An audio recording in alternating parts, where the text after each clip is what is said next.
Good afternoon, everyone, and welcome to the City Council study session for Tuesday, November 9th, 2021. I now call the meeting to order. Would everybody please rise and join me in the Pledge of Allegiance? Ready? Begin. I pledge allegiance to the flag of the United States of America and to the republic for which it stands, one nation, under God, indivisible, with liberty and justice for all. Okay, wonderful. Madam Clerk, would you please do the roll call? Councilmember Chavez? Here. Councilmember Gameros? Present. Councilmember Harlan? Here. Councilmember Harper? Here. Councilmember Reynolds? Here. Mayor Pro Tem Mar? Here. Mayor Stevens? Here. Thank you. All right, great. We're all here. Madam Clerk, so we have one study session item. Madam Clerk, would you please read the title of the study session item? New business. Item 1 is citywide parking study of the residential permit parking program. Presentation by Mr. Sethuraman and Ms. Rosales. Good job. Mr. Sethuraman, Ms. Rosales, the floor is yours. Good evening, Mr. Mayor and City Council. This item is regarding our residential permit parking program, and our consultant will do a presentation, Dixon Resources Unlimited. So they'll do the They'll do the presentation, followed by any questions that all of us can assist. Thank you very much for having us tonight. My name is Julie Dixon. I'm joined by my colleague, Kelly Dugdale, and we are here tonight to again present the findings from the citywide residential parking study. And so Dixon Resources Unlimited, we've been working with the city now for quite some time. Actually, we started right before the pandemic kicked in. And that's where we've basically been continuing and kind of elongated the program a little bit longer than anticipated, only because of the impacts of shelter in place. But we do focus on projects just like yours and are supporting programs just like yours of a very similar nature as it relates to residential parking. And so I think it's really important as we talk about the objectives, when we talk about this particular project, is the level of engagement for the community being involved in this project. It's nice to see so many familiar faces because we did a lot of outreach, and I'll talk quite a bit about that tonight. But it was really important that we heard from your community and hearing from whether they be single family residents, multifamily dwellers, or also your local businesses. We definitely heard quite a bit, whether it be in person at the meetings online, or whether it also be folks submitting comments via email. And so that's really been, as you can see, the number one on the objective, because anything that we can do to try to address the needs for the residential parking impacts, we wanted to be sure that we heard from everybody comprehensively. And I think it's important too, when we talk about the recommendations tonight, is that we are looking at this holistically. I think when we talk about parking being equitable and accessible to all neighborhoods, you'll see that that last bullet there, we did some data collection, and the focus was in City Council districts 4 and 5. But the intention of those findings was, again, to implement best practices citywide. And so I think that that's important, that as we've talked to the stakeholders and recognized the fact that we are trying to come up with a holistic solution, and that included the evaluation of the current residential permit parking program as we've gone through these recommendations to, again, ensure equitability and accessibility, and looks at ways to try to alleviate some of the current impacts that are happening at your residential curbside. So these were really the guiding mission as we talked about this project over this last year plus. And as I mentioned, there was extensive community outreach. We actually added an additional community outreach meeting only because it was so important to keep the community members engaged. I will tell you that we had some community members that attended every single meeting, which I really appreciated, because they really came along for the progress with us and definitely provided great critique and great feedback. And for those of you who did attend the meetings, you'll know that we do an exercise. It's called the Parking Magic Wand, where everybody in attendance has the opportunity to share, what their vision would be for parking management. And you can see that with over 130 residents that attended the various meetings, we covered a whole wide gamut of topics. And you can see there with the bullets that are highlighted in the bottom left hand of the screen that we really covered the whole gamut, and also importantly the aspects of spillover parking And we think that that's particularly important because we heard from several of your residents that are dramatically impacted by the spillover effects of some cases where permit programs are in existence. And so again, talking about some of the folks that have to park great distances from their neighborhoods in order to traverse back to their homes late at night. What was really interesting was the outcry for enforcement. I know some of you might be surprised by that because nobody likes to get a parking ticket, but that was one of the consistent themes that we did hear from our residents, is the fact that they were asking for more consistent enforcement and also being able to help regulate the use of commercial vehicle parking in our neighborhoods, as well as the impacts of the 72-hour rule, which is again a California vehicle code, and wanting to see some of the consistencies impacted of that enforcement coming back. We also, in combination with the community meetings, which again, you can see were kind of interspersed throughout the project, because we really, again, wanted to make sure that we were getting that ongoing feedback based on the findings, based on the data results. And we also did over a month of online surveying. You can see that we had over 356 responses. We did offer the survey in both English and Spanish, as well as Spanish options were available at all of our community meetings. And we had 4% of the surveys taken in Spanish. And so this was really important too, because again, on the survey, we allowed people to provide also direct feedback in addition to answering the questions. And so again, it did cover quite a wide gamut, but I really appreciated the support from the city and Public Works, because even those matters that came up on the conversations that didn't have anything to do with parking, city staff were right there to really help respond and address any of those concerns that may have come up. So I mentioned that we did data collection, and this actually took place last year, October. And I will tell you, the data collection was very much a concerted effort, because we were very cognizant of shelter in place and when we could actually do the data collection, when it could be the most meaningful. And this window of time actually happened to be last October, when the schools actually returned to session. And so we were really trying to maximize the opportunity when it was, I'll call it the most, and I say in quotes, normal as possible, given the conditions that we've all been living under since March of 2020. That was very important. And we did have several community members say, well, why this area? Why not my neighborhood? And again, this was intended to be a sampling so that we could really reflect on some of those best practices. And the coverage of the data collection was intended to be on a weekday and on a weekend. And you can see that we went out in the morning at 8 a.m., again around lunch hour, mid-afternoon, 4 o'clock, and then into the early evening hours of 8 p.m. Now, some of the critiques that you'll receive is, why didn't you do a graveyard shift, or why didn't you do it on this day of the week? There is no perfect solution for a project like this, and again, it is intended to be a sampling. And you can see that the differential of permitted spaces, the number of blocks that were covered, as well as non-permitted spaces, was really the intent, again, to get that sampling so we could see what the results look like. This is basically a summary of the weekday findings, and you can see that that top line is occupancy overall for the studied area on your non-permitted streets. And you can see the gap between the location for basically parking occupancy on the permitted streets. And on the right side, you can actually see the breakdown of numbers to show that our permitted streets have significant availability on those streets. And I think it's important for those who don't know a little bit about parking industry standards. Basically, when you hit 70% occupancy in a residential neighborhood, it basically indicates when you need to start making parking management decisions. And when you hit 85% occupancy, it basically means you're near or at capacity.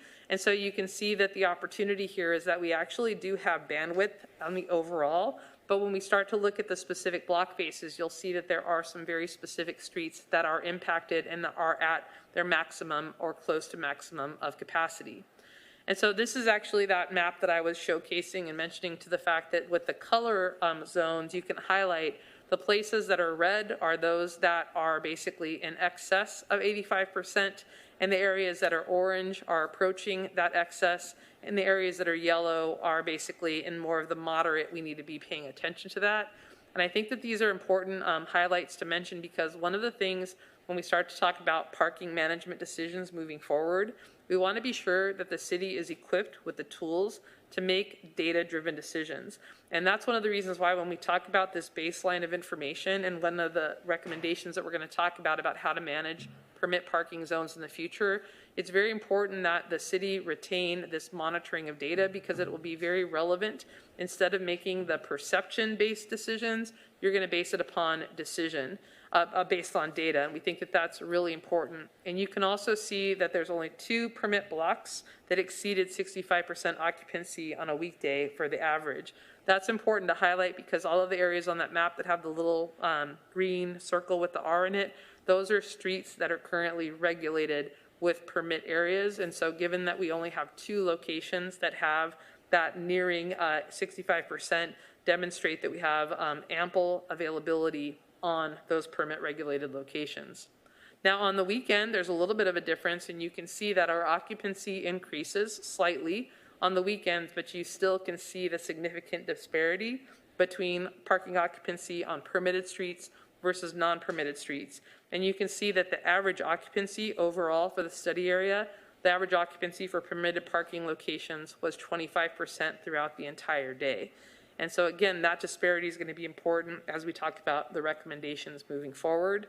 And again, similar to the weekday map, you can see the different colored zones. And again, the utilization of the R being the locations where we do have permit regulated locations. And in this particular case, on the weekends, you can see that most permit streets did not exceed the 65% average occupancy, and no permit streets reached the 85% average occupancy. And so important when we talk about this from the overall, and when we talk about holistic decisions for the city, this will be very relevant when we talk about the recommendations moving forward. And so when we talk about the data collection conclusions, it's important to highlight the fact that the permit streets are underutilized, and that we have 75 to 85% of the streets being unoccupied, meaning that there is parking availability on those permitted locations. And the current program basically exacerbates the issues between single-family and multifamily neighborhoods. And currently, again, the permit parking is pushing the problem onto other streets.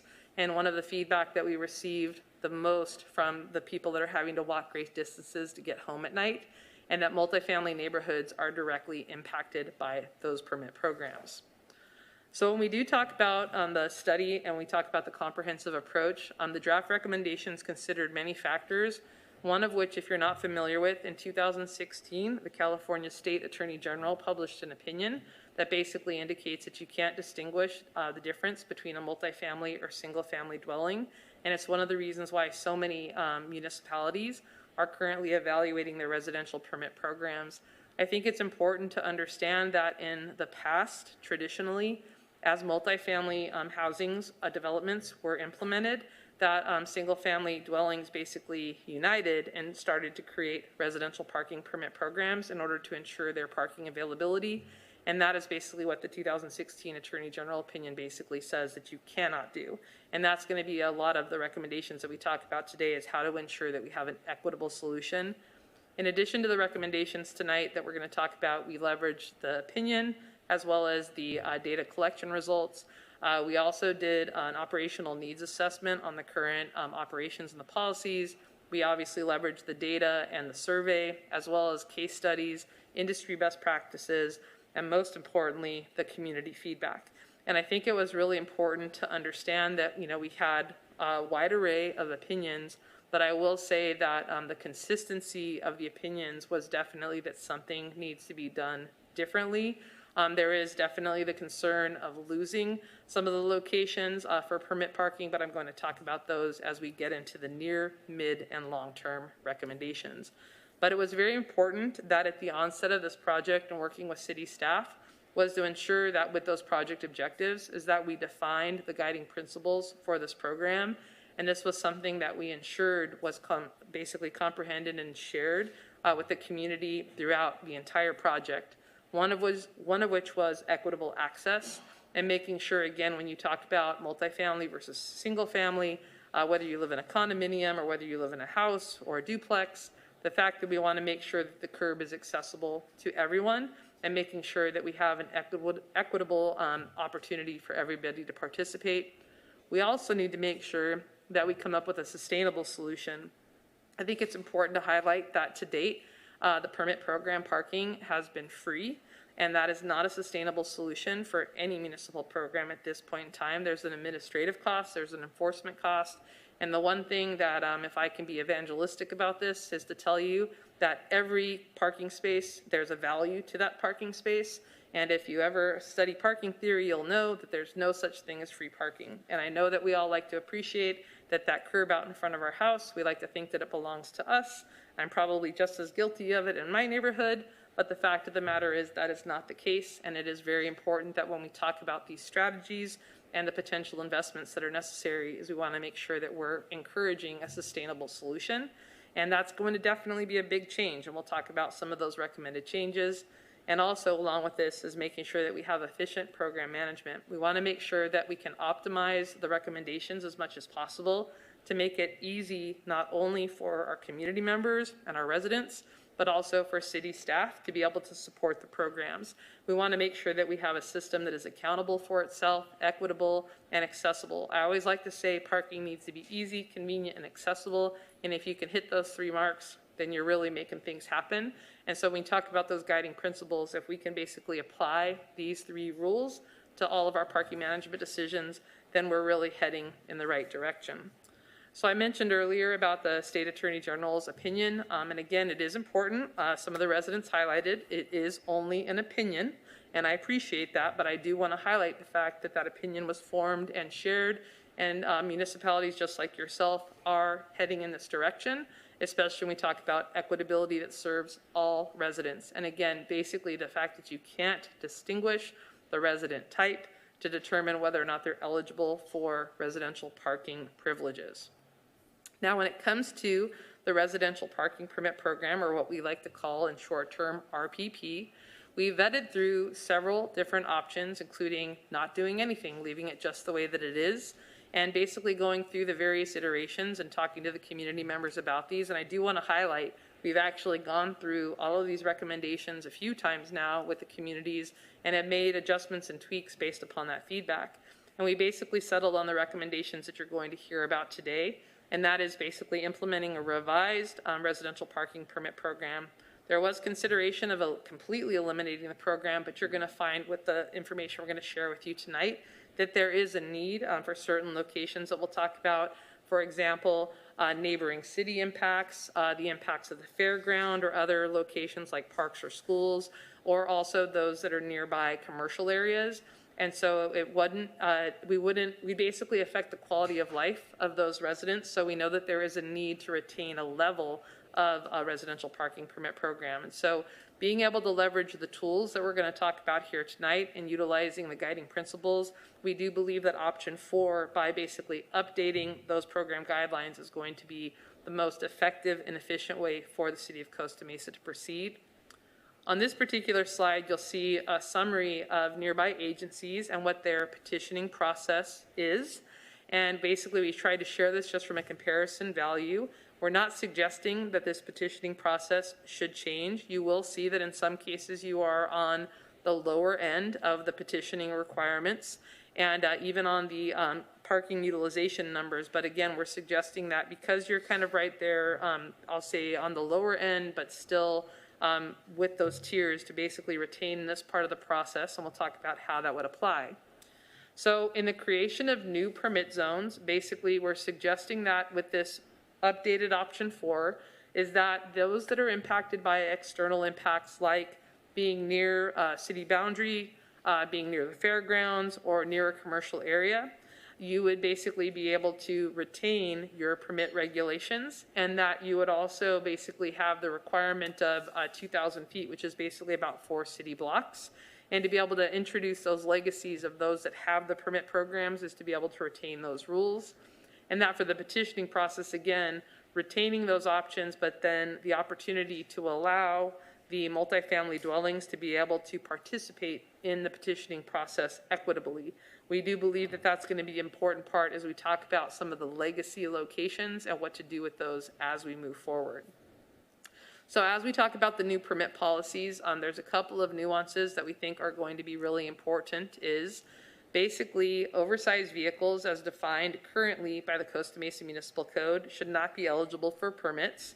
And then again, if you want to be eligible for a permit, it has to be in compliance with the Attorney General's opinion. And then where we were starting to shift some of the policies is that replacing the current 3 permit per household limit and actually go along with 1 permit per eligible driver. And basically what this means is that in a household, a licensed driver would be eligible for a parking permit. Now, the example that I like to use is that maybe I live alone, but I have 3 cars. I would only be eligible for 1 parking permit in my household. But now if Kelly and I were roommates, she was a licensed driver, she could also be eligible for a parking permit. And the concept of this is that I am only able to drive 1 car at a time, and therefore my responsible nature of where I park my car, store my car, I would only be eligible for that 1 utilization of that parking permit. And so I do want to demonstrate the fact that this type of an approach has worked very well in other communities. The city of Cerritos has utilized this approach for decades, and it's proven to be quite effective. And so when we start to talk about congestion mitigations and other bigger factors, when we talk about some of the environmental impacts, it's also something that we think can contribute to that. And so when we talk about that approach, it'll be important when we talk about tiered permits as well on the upcoming slides.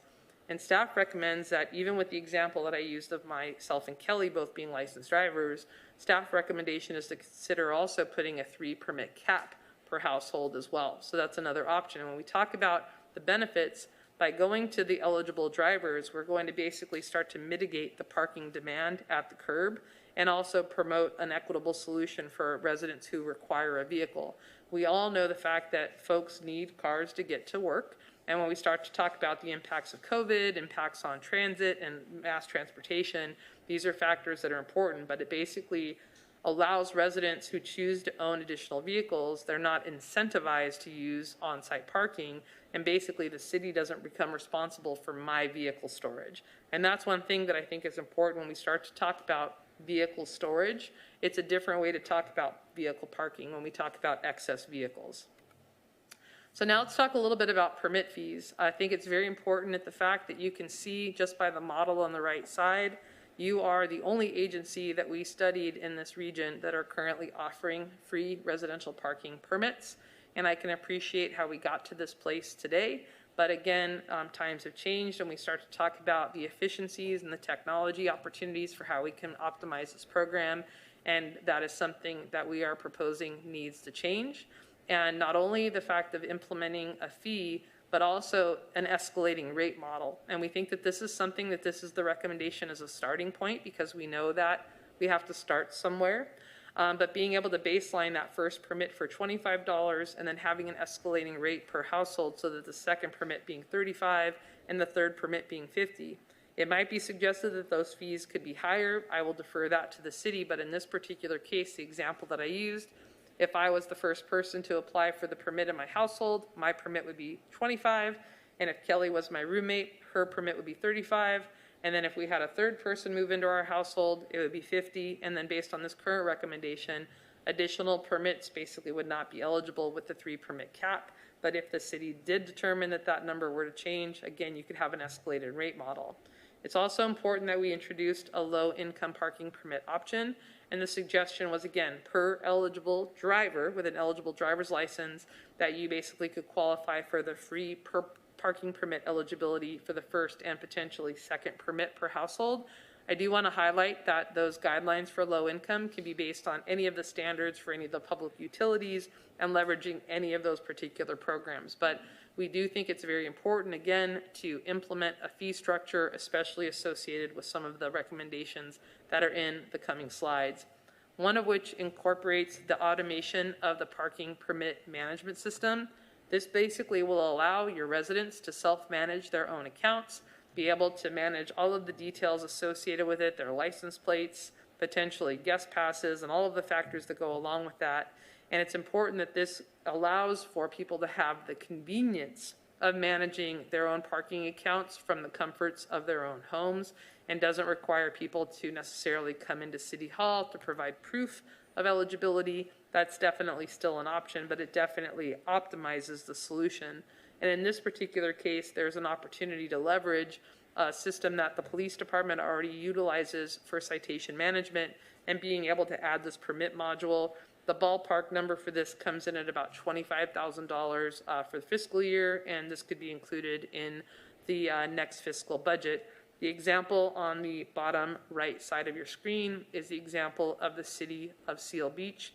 They started to automate their permits about 3 years ago, and just January of this year, they went 100% permit by plate based, or what some people call virtual permits, and it's really created just a significant relief to the program. People used to camp out for like days on end in the month of October and wait in line for hours to get their new permits, and now everything basically becomes license plate based, and again, very much managed online.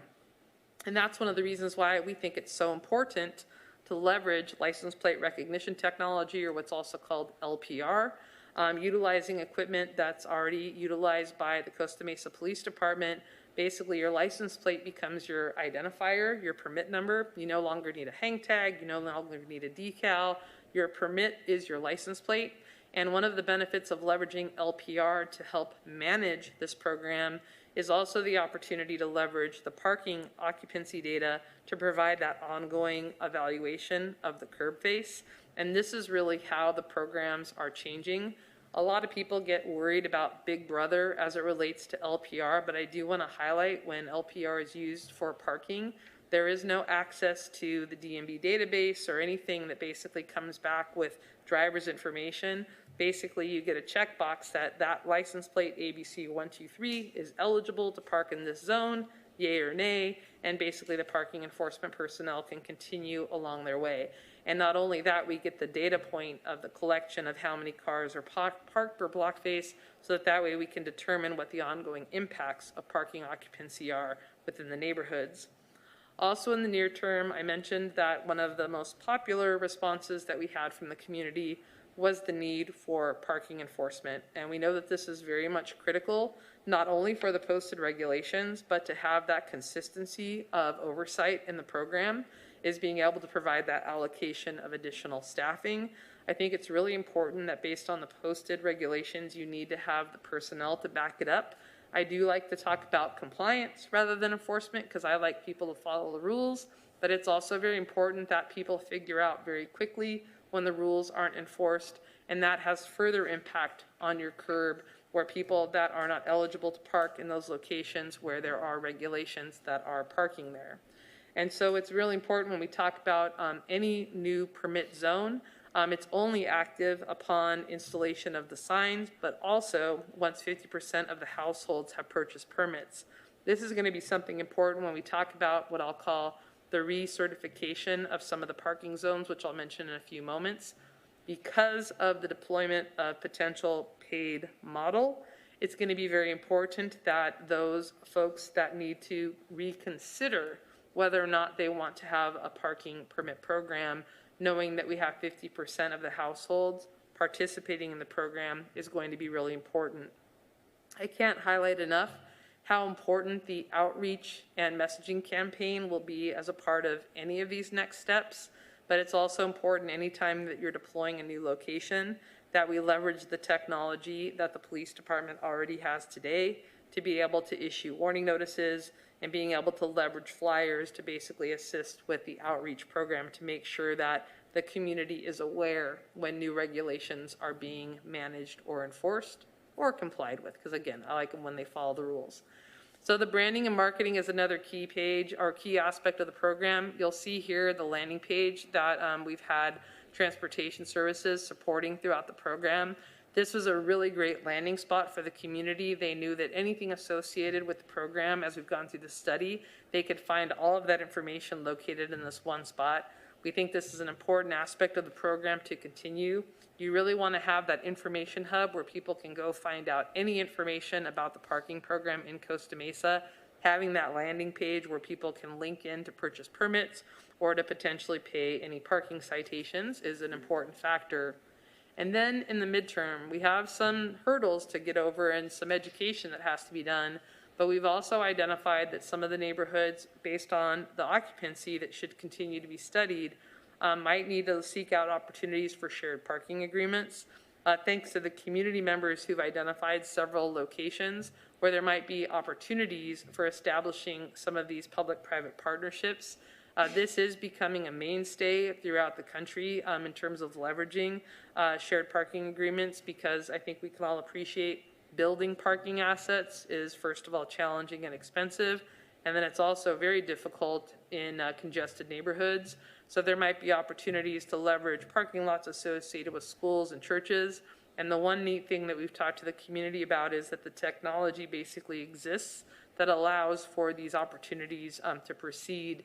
And there's been a lot of improvements in some of the indemnification terminology that it allows for private property owners to become more interested in participating, as well as the fact that there could be some financial drivers associated with those types of programs. So we think for the midterm, to get to this place, this would be something that we want to be sure that the city is equipped to deal with.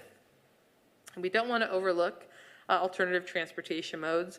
I know that, coming out of COVID right now with mass transportation, we're still feeling the effects of that with COVID. But the fact is that the city has, over 7 miles of improved bike lanes. Over 25 bike racks have been installed in 2021.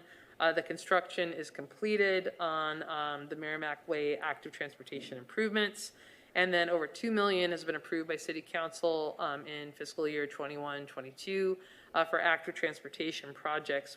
Today I was learning about, with the bill being assigned and approved at the federal level, what those implications are hopefully going to be for agencies like yours as well, which is very exciting for somebody like me in this industry. But I think the opportunity to promote and enhance these types of alternative modes, especially when we talk about walkability and pedestrian infrastructure, we definitely heard the request for improved lighting and visibility, the presence for law enforcement, so that when we talk about that feeling of safety was something that was very much shared throughout the community, and that necessity to be able to get to locations within a reasonable distance and being able to walk there or bike there and being a priority throughout the city. And so now we'll talk about the implementation phases. Is that basically prior to the implementation and permit zone reevaluation, the city must complete the following steps, and we're suggesting that this take place over the next 6 to 9 months.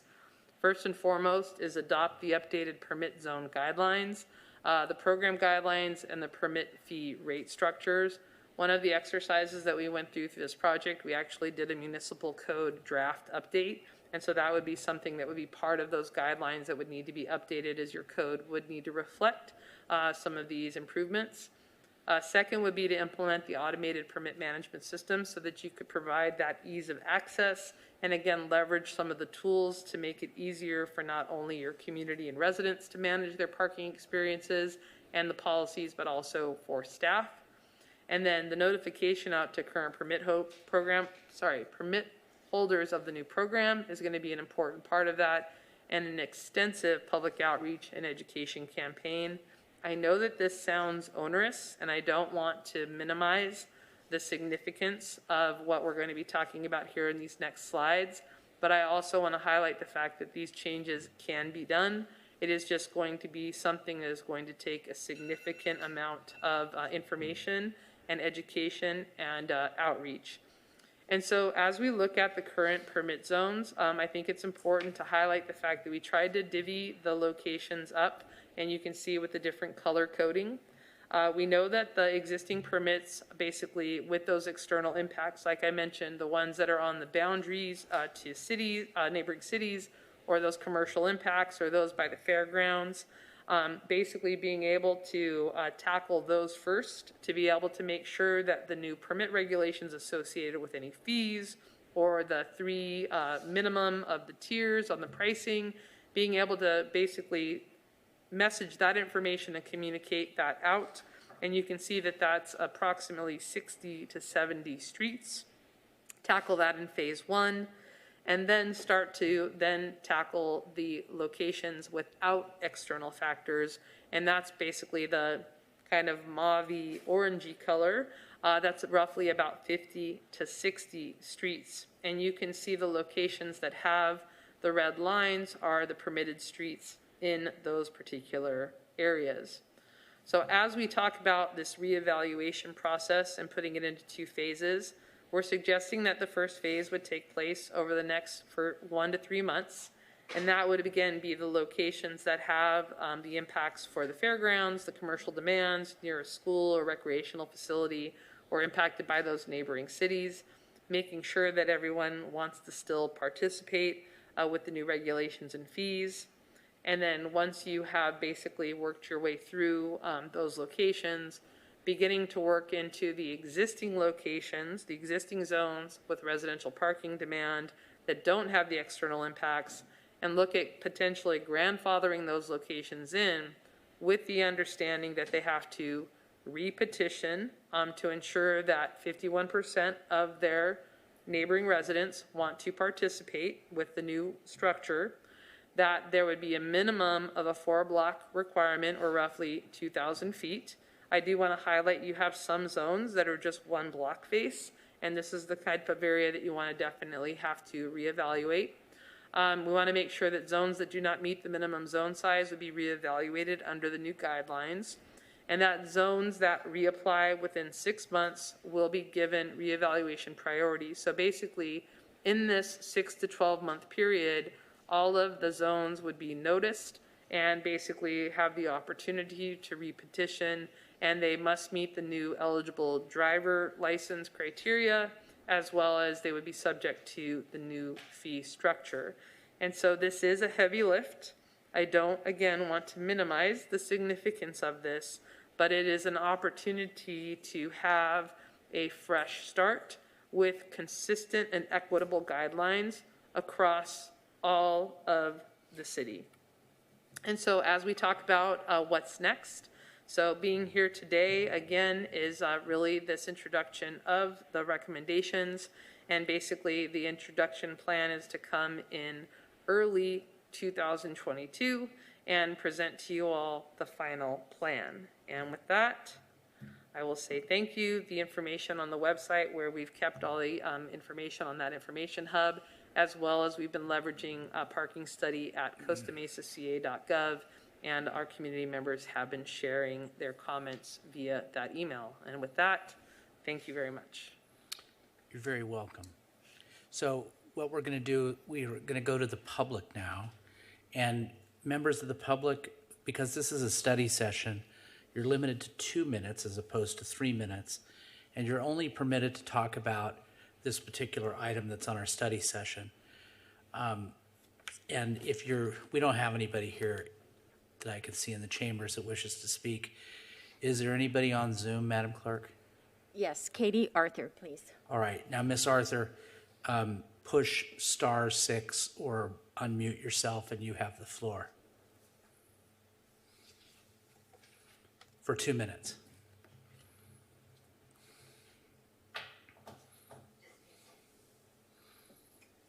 Ms. Arthur, if you could unmute yourself, please.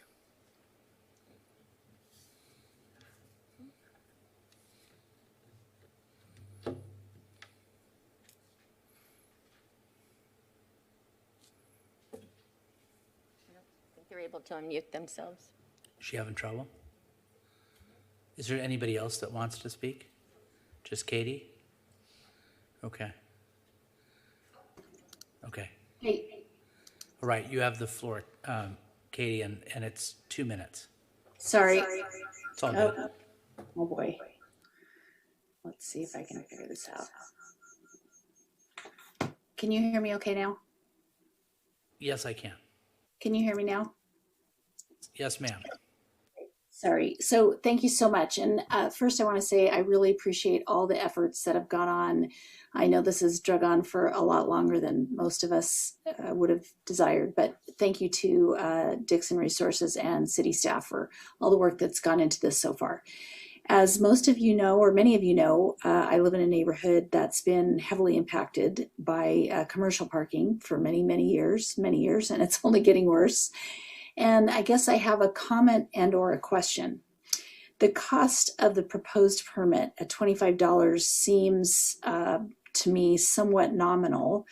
And how would the city or Dixon propose that we deter the people from the commercial businesses paying that $25 fee? Is there a way to limit that? And then my next question and or comment that goes along with that is that because of the neighborhood in which we live, which is right off of 17th Street, some of the commercial businesses are currently, like Breakfast Republic, utilizing their parking spaces for outdoor dining. If we're going to really make an impact on parking and help the residents out who are suffering from all this overflow parking from these commercial businesses, we need to make sure that we are not going to extend the outdoor dining for commercial businesses like Breakfast Republic, who are taking up their parking spots and therefore their patrons and their employees parking on our residential streets. So question regarding the prohibited, somehow addressing the businesses and or the employees paying the $25 fee, and then comment about the outdoor dining, if anybody can respond. Thank you.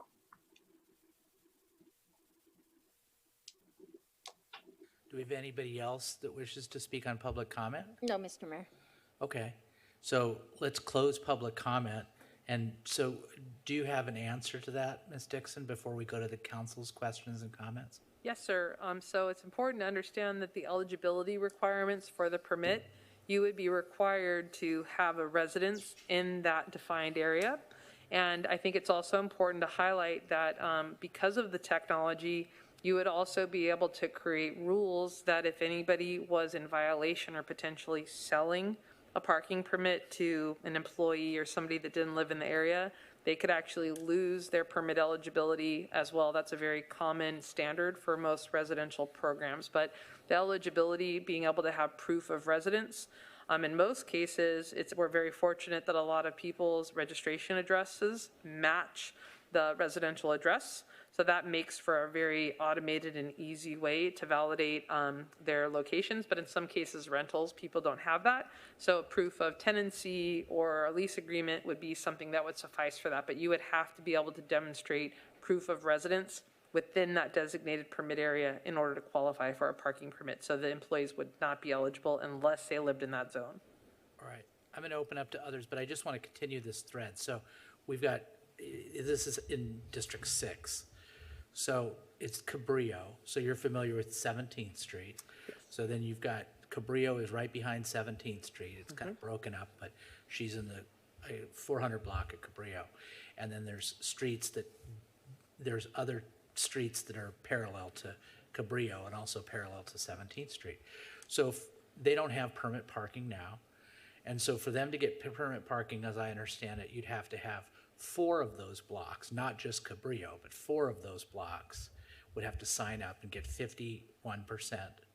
And then that'd have to be at least 2,000 feet, right, minimum. And so then that would, what'd you call it, spillover? That would address the spillover issue.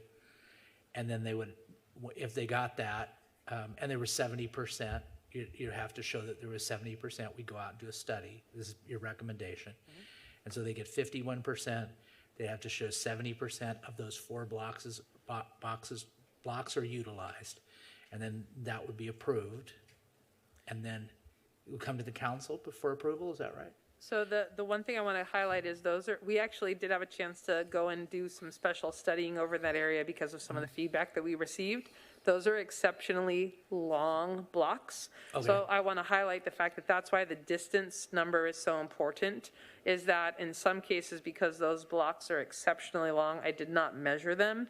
It might not necessarily require the 4 contiguous blocks because of the length of those streets. Okay. So I want to highlight that that's something why we had kind of the either or basically, so that way you have that opportunity because those block faces are so long. Got it. So I just wanted to highlight that that's one of those differentials that would come into the play. So the petitioning process, and this will be important when we talk about the legacy program between that 6+ months program.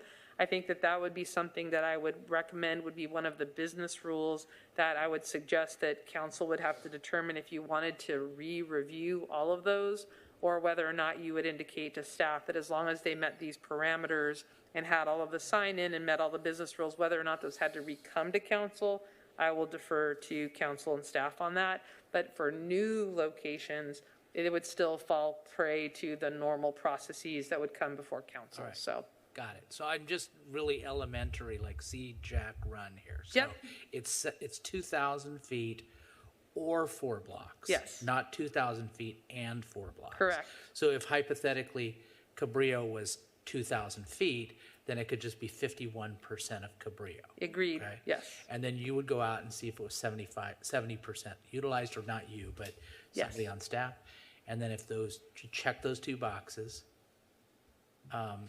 then they would be eligible to have a permit Correct, parking. and that's where, and then once you get past the approval process, given that, if it needed to come to council, et cetera, then the rule is you have to have 51% of the neighborhood participate that are in that eligible zone in order for the program to become, I'll call it live, in order for it to be validated, is that Okay. you can go through all of those steps. Okay, so let me see if I get this right. So first, the 51% has to sign some type of a petition, then 70% has to be utilized, then 51% have to sign up and participate by buying permits. Correct. Once they get to that 50%, then it becomes a permit, 51%, then that's step 3. Now it's a permit parking zone. Now it's real, yes. Okay, all right, I got it. Other council members who have questions? Anybody else? Okay, let's go to, sticking with District 6, Councilmember Jeffrey Harlan. I'll defer to Councilmember Reynolds first. Okay, He beat me to it. all right, okay. Councilmember Reynolds. Tomorrow now. Okay. Thank you for that presentation and for all of the presentations. I'm not sure I made them all, but I made several, and just wanted to compliment you and your team on the thorough study and just sort of management of comments. You had quite a variety of comments in those presentations, and I really appreciated the way you were very thoughtful in responding to all of them, and appreciate the expertise that you bring to this subject. So thank you for that. Overall, I did want to share that I was really impressed and appreciative of the engagement in this study. It's an important issue for us across the city.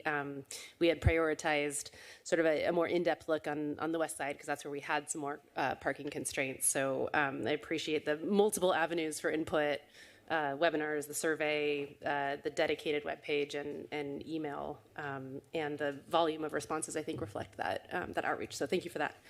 Let me start with a number of questions, and that list is long, and I guess I'm going first, so hopefully I knock out some other people's questions. So one, you mentioned in the response to some of the previous questions, permit zones. So I didn't see that kind of on the map, or how would that work? I was under the impression that the idea was to have sort of a single permit for the whole city. But then you mentioned permit zones. So can you elaborate on that a little bit? Yeah, great question. So the reason why I use the term permit zones is because of that example of like the spillover for the commercial areas, and using the example from the resident that just called. You don't want it so that somebody that lives in another permit zone could come over to visit that commercial area and just simply park in that neighborhood beyond whatever the posted regulations are. So that you really want to basically create it so that you create eligibility in those areas based on that rule. So some municipalities use like letters like permit A, permit B, et cetera. And so the permit zone A, you have to have an A permit eligibility by that business rule so that you have to live on the example of like Cabrillo. If Cabrillo was an authorized permit zone, you would basically have to be eligible to park on that street per whatever the business rules are. Great, okay. Looking at the map, can you give us sort of your recommendation on how many different zones we would have or how you would break that up, if you've put thought into that? Do you have a theory, Kelly? Sorry, I'm deferring to my colleague, Kelly, to put her on the spot. Yeah, I mean, is it like 4 zones or 40 zones? Well, there's a couple different ways you could do that. You could do it by city council district, or you could also do it by collection of streets. So that 2,000 foot, how many streets are in that area, that could be an individual zone. Looking at your map, Julie looks like she's counting them up right now. Yeah, you're probably roughly at about, I'm going to say about 24. If you had it today where everything stood, I would say that you're probably, and that's probably on the higher side, but just, being generous with kind of the way that the groupings are. But ideally, you take it into kind of, to Kelly's point, like into quadrants. The one thing that you just have to be really mindful of is the density impact. So again, for the commercial impacts, knowing that walkability aspect is, you do want to make sure that you are providing that availability of, again, that quality of life aspect for the residents that live in those impacted areas, so. Got it. Okay, so the zones are intended to be pretty localized. Yes. That was a bigger, okay. Yes. Got it. I was curious, we heard during a lot of the outreach meetings, that strategies could include sort of better utilization of existing parking, or maybe what should be existing parking. You talked about shared parking agreements for churches, for example, that are, have lots that are vacant most of the week. You didn't talk at all about a lot of our homeowners who use their garages for storage instead of parking.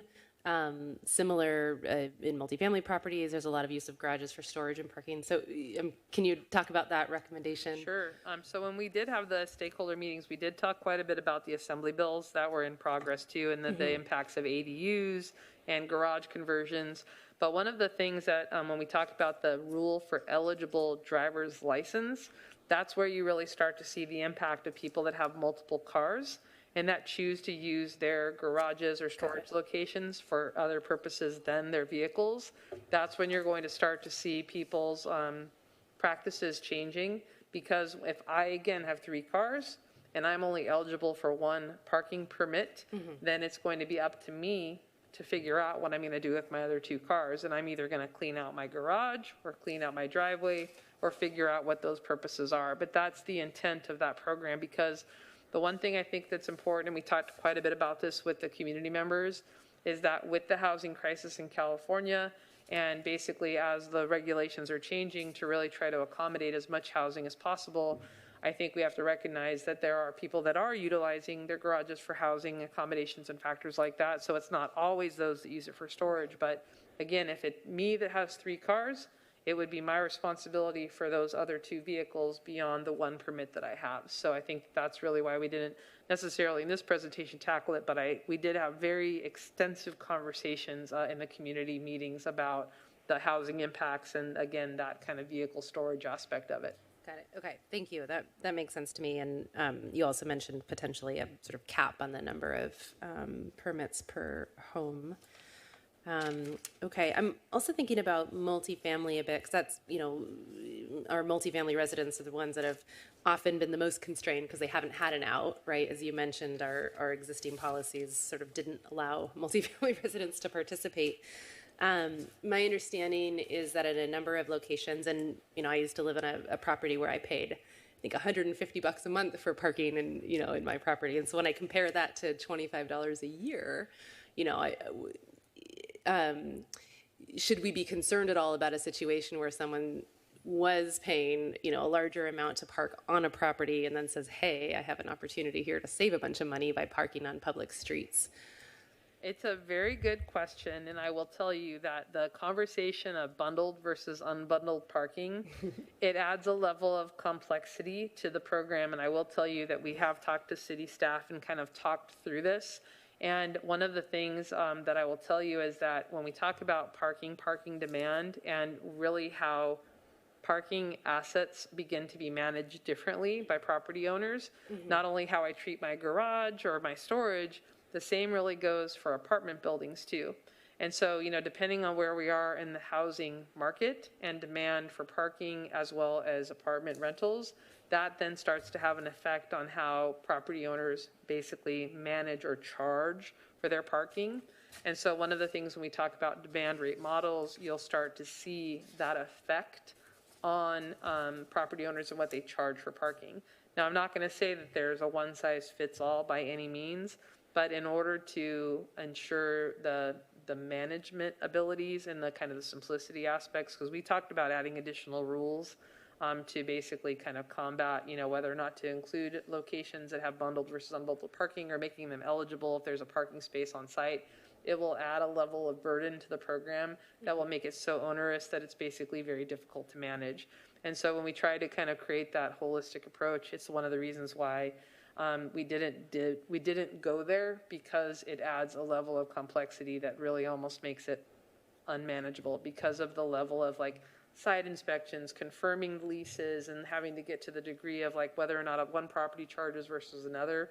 And so to kind of create it as I want to say as simplistic as possible, it was to that equitable approach. And that was why, again, there might be some people that do get to take advantage of it, but we also think from an overall perspective, it will be a smaller fraction of that as well. Okay. And it can be evaluated, so. Yeah.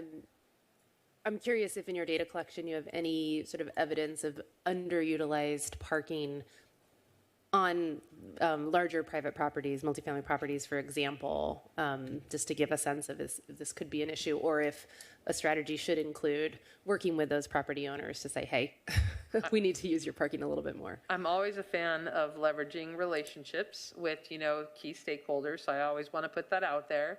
But I also think that the data collection is going to be something that when we talk about that ongoing management and oversight of the program, that's going to be things that are basically going to be able to bubble up to the surface, because there's a lot of things today that are happening, maybe just because of the legacy aspect of how the program's been managed in the past. Once you start to level the playing field, and I always, you always hear me use the squeeze the balloon theory. When you squeeze the balloon, people just pop up all over the place. When we basically start to level the playing field and we see kind of where people end up and where they go, that's why it's so important to have that ongoing analysis. And then also don't forget, when you talk about permit eligibility, and basically you're going to have the information and statistics to identify by address who's participating in the program, how many people are participating in the program. So there's data is knowledge. And I think that that's the one place where this may not be the perfect solution, and I have to tell you, there is no perfect, all-you-can-eat solution. I wish that there was, but the fact is that we're now going to be equipped with the tools that are going to allow us to manage and to navigate the process moving forward. And I think that that's the one thing that in the programs that we've been able to leverage that have utilized data, you're now seeing the city staff and city council being able to now navigate based on fact, based on data, and then being able to leverage that information in those decisions and potentially having adaptive programs. I think that's one thing, during our community meetings we talked about.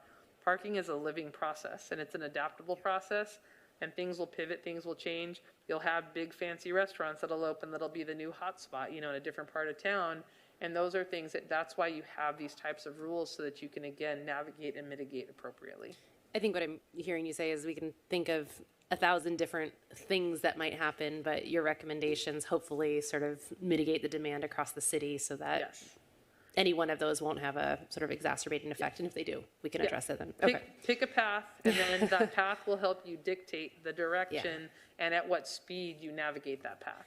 Can you, thinking about multifamily residents again, how does the 51% of people signing on work for a residential community? So that's going to be an important business rule that'll be established.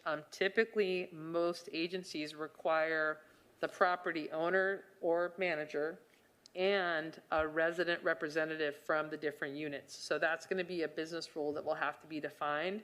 But most agencies basically require the property owner / manager in addition to the residents, so that buy-in, and they each have a vote because they're each a resident, they each have cars.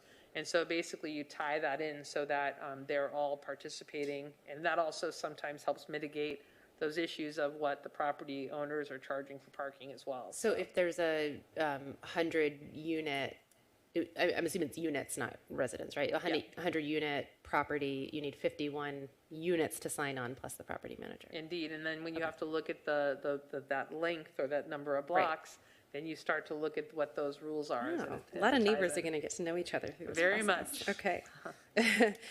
Just a couple more questions. So I really like the shared parking agreements for reasons I mentioned earlier. And I was curious, why not start with some of those things, or why not move forward on some of those things now? Because it seems like an immediate opportunity to alleviate constraints, especially in some of the areas that had those big red lines. I do think that there is an opportunity that things will happen organically, and so I don't want to say that that's, you have to wait, but I also think that there's a very heavy lift that has to happen at the onset.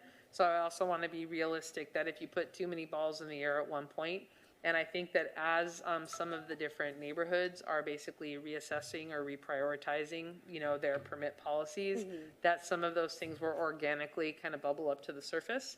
And I think there's also potentially some opportunities for, as they start going door to door and knocking on the doors and getting to know their neighbors, there's also an opportunity for them to also potentially kind of rally as a group and potentially come up with their own even neighborhood agreements. I mean, there is potential possibilities for that. So not to say that it's any less of a priority, but I also think as we start to, I'm just going to call it clean up, basically maybe some of the legacy regulations, that's when we start to see the playing field starting to level out. And I think that you'll start to see those opportunities kind of blossom and really come to the surface, because it's also kind of that whole, where do you start? I know you got to start somewhere, but there's also, this whole kind of reprioritization, re-regulating, and reconfirmation of zones, that it is going to be a heavy lift. I don't want to say that that's a small effort by any means. Okay. And then I really liked the sort of online management system that you shared. With that, I think it was in, another place that I have traveled to where you could do sort of like one-day visitor permits. Is that something that would accommodate that too? That was a question that came up during outreach meetings. The technology that you would have those options, and those would all be business rules that you all would be able to determine what those business rules are. So, yeah. Yes. Okay. Let me just go through. Those are my questions. Thank you for that.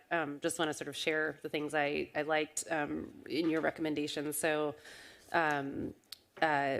supporting all residents, absolutely. In addition to, I think, that being the right thing, it sounds like it's something that we have to do. It seems kind of absurd to me that it used to be our policy that you could only use this public space for free if you lived in an R1 neighborhood. So certainly support that this is something that would be open to all residents, given other considerations.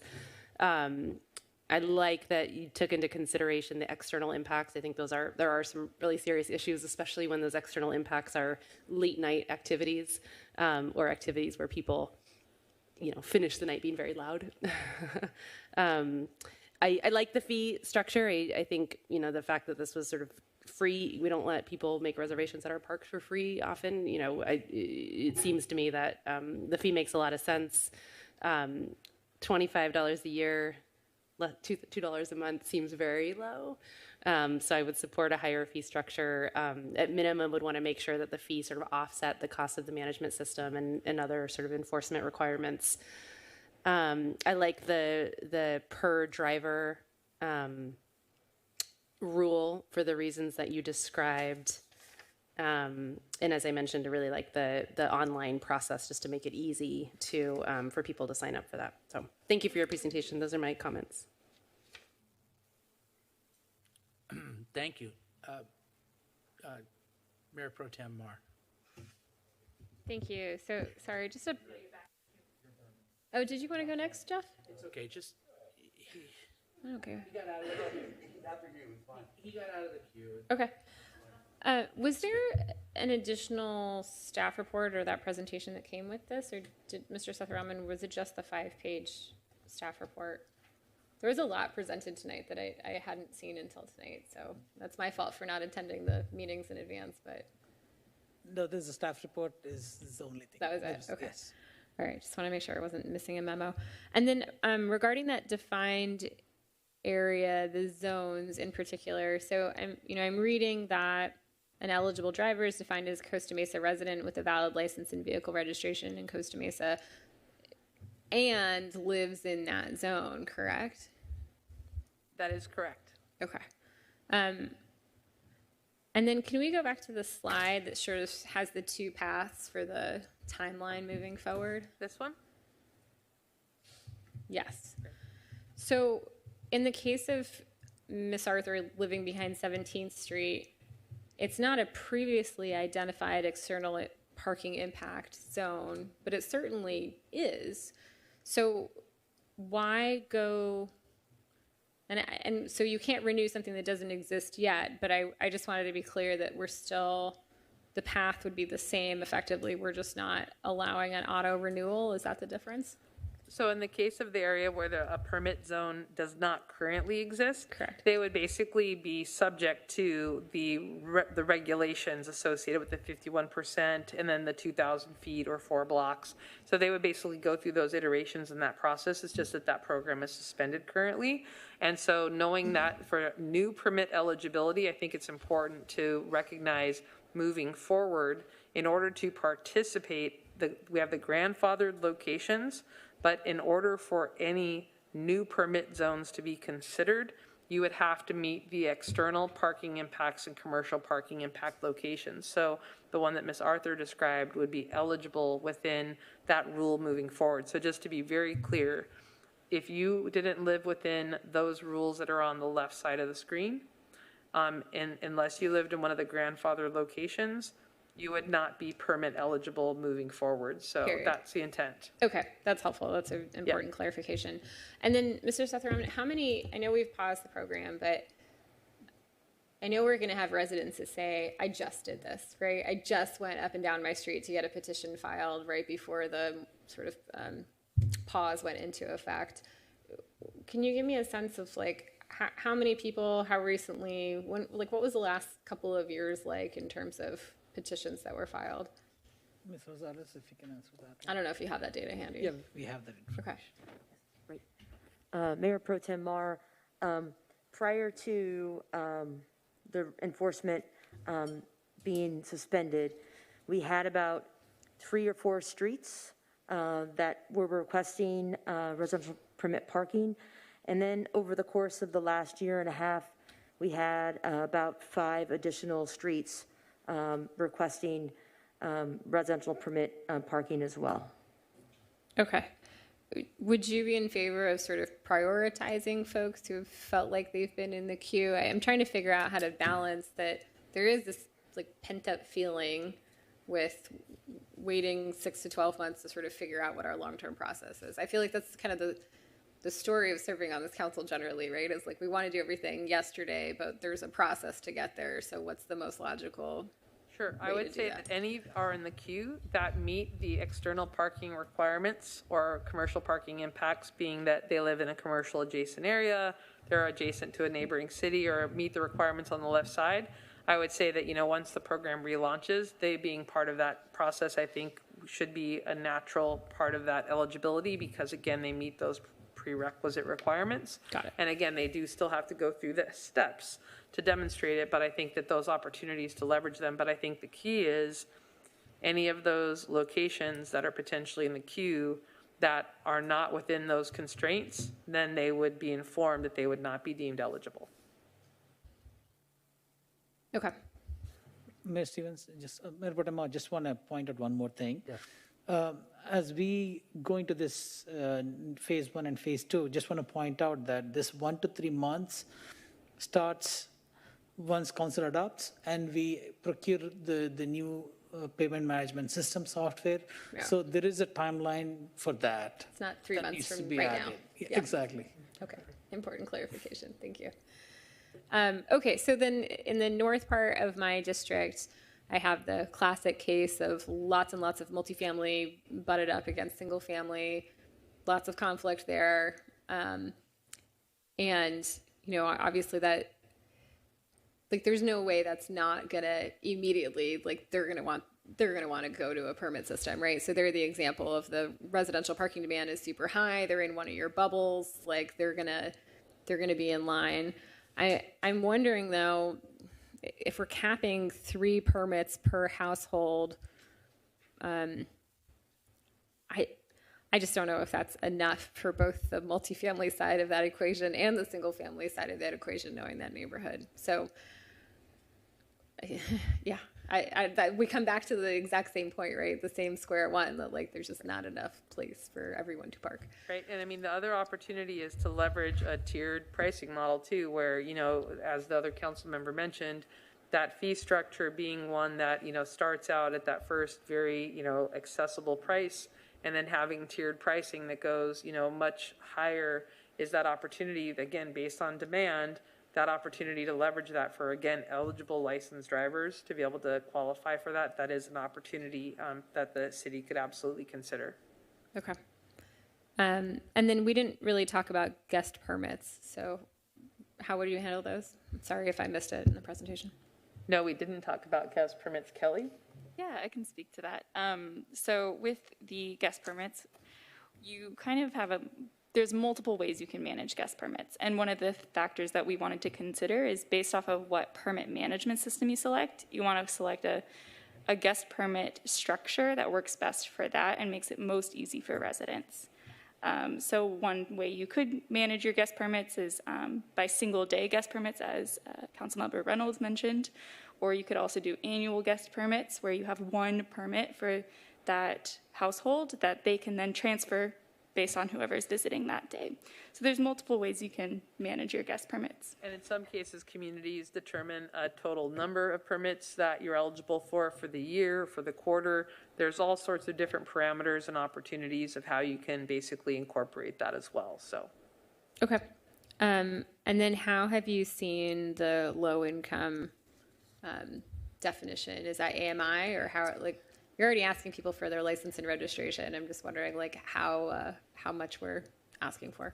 sure. So I think that, and I use the public utilities as the really great baseline, is that really following those types of standards is really what you really leverage. And usually most cities already have existing programs for that. And so being able to leverage those quals to be able to carry over is something that typically most programs have done. But again, making sure that you have that low income opportunity and making sure that it's accessible and easy to use is really the key. But even being able to bring that proof of eligibility from another existing standard or program to make it, again, easy for people to be able to provide that information is really... Oh, so you might literally use the utility bill, like if you're on the CARE program. Okay. Absolutely. Yeah, Got it. something that's really baseline and easy to do. Okay. I think that's all I have for now. Thank you. Now, Councilmember Harlan, do you want to take the floor? Sure. Okay. Are you got it. You got to do it again. Got it. Got it? You got it. Okay, great. Thank you very much. I, like Councilmember Reynolds and others, participated in the online workshops, virtual workshops, and they were really interesting. And I'm glad we got a fair number of participation from across the city, not just the areas that seem to be the focus of your study. So I want to start off with kind of a specific programmatic question about your study, and then I've got a whole host of other questions, maybe not as many as I originally thought. So how do you extrapolate your findings from specific areas to others in the city? Is it simply a matter of there's some common physical conditions that can be applied and you can, based on your experience, say this should work in these other areas? So we did spend quite a bit of time navigating your entire city to really see what the implications were. And I will also say leveraging the fact that we're doing similar projects in Tustin and Norwalk as well, we've been able to really kind of cross-leverage the experiences of those locations. They do have some variances in theirs, like the Metrolink running through Norwalk, for example. But the external city factor, I think, is one that was really just a given because that was probably one of the largest outcries besides the need for enforcement, was the fact that, you know, we definitely heard that outcry from the spillover from your neighboring cities. So I think that, again, that standard of kind of building that that opportunity to safeguard those neighborhoods to make sure that their parking was available to them, because you are surrounded by cities that do have permit regulations. So that opportunity to, again, kind of buttress up against those permit regulations so that you have your own, because otherwise their spillover will hit your streets as well. The fairground was a given because we all know that, again, the impacts of the activities, you know, having been born and raised in Southern California and coming to the Orange County Fair myself. So I think that that, again, is a given, and I think the opportunities to leverage that. And then also the other impacts we heard from several community members about the parks and some of the popularities of those locations. So I think that those are some of the kind of givens that come along with that. And then it was actually several of your community members that identified some of the commercial spillover effects. We heard quite a bit, not just about some of the popular restaurants, but also, you know, the end cap of the 55 freeway and, you know, all of the major shopping corridor there. we actually spent quite a bit of time, with those residential neighborhoods surrounding those businesses too. So I think that commercial parking demand, not every neighborhood is going to require the solution. But, like I mentioned, you never know when the next big restaurant or next big attraction is going to open. So by having these baseline regulations in place, you're basically setting that baseline of what the measure is. And I think that that's what's important when we talk about data, is being able to have measurable business rules of when they apply. And that's really when we talk about that standard, because, pretty much the other places throughout Costa Mesa, it really did seem to fall back more on the reliance of, the historical developments that really relied upon, safeguarding the single-family homes from the multifamily spillover. And so based on, our expertise and our knowledge of other locations, that's really how the outcome came up with those external parking impacts. I will tell you that was not a given on day one, and it truly was based on the feedback of your residents and going out and actually walking the streets at a socially distanced, of course. But we actually, I do want to highlight the fact that the very engaged community that you have, it really drew us out into and did several field site visits and walkthroughs with them as well. So. Okay. Well, good. That certainly answers my question, and I can appreciate the spillover issue, especially in my district, which abuts Newport Beach for a good area, especially in the southern portion near 16th Street, where we actually do have an existing permit parking. There are some conflicts with permit parking across the street on Irvine. You mentioned something earlier that caught my ear, which was I think you were trying to equate parking with storage. Is that accurate? I mean, is that what we're really talking about here? It's interesting because several of the comments that we heard from your neighbors and your residents was that, people are storing their cars on street. And it's actually one of the reasons when I have neighborhoods that know about the 72-hour rule, I will tell you that not a lot of people know the vehicle code. And that's just my job, so that's why I know it. And when you start having neighborhoods tell you about the 72-hour rule, that's usually evocative of the fact that there is a bigger challenge that's occurring. So when I talk about vehicle storage, we heard that from quite a few of your neighborhoods saying that people are storing vehicles for long term. But then when we also heard the impacts of the commercial vehicles that were being leveraged on your public streets too, that's really why I have to say that I have a younger generation sitting next to me. And so it has taken much debate between us and my colleagues because they have educated me, I have to tell you. They've taught me to treat things in a different way, and the opportunity to recognize that vehicle parking spaces are just storage locations for our cars. It's caused me to really rethink the way that I think about public parking. And I've been doing this for over 30 years, so if it doesn't tell you you can't teach an old dog new tricks, it's definitely something that's really changed my mindset too.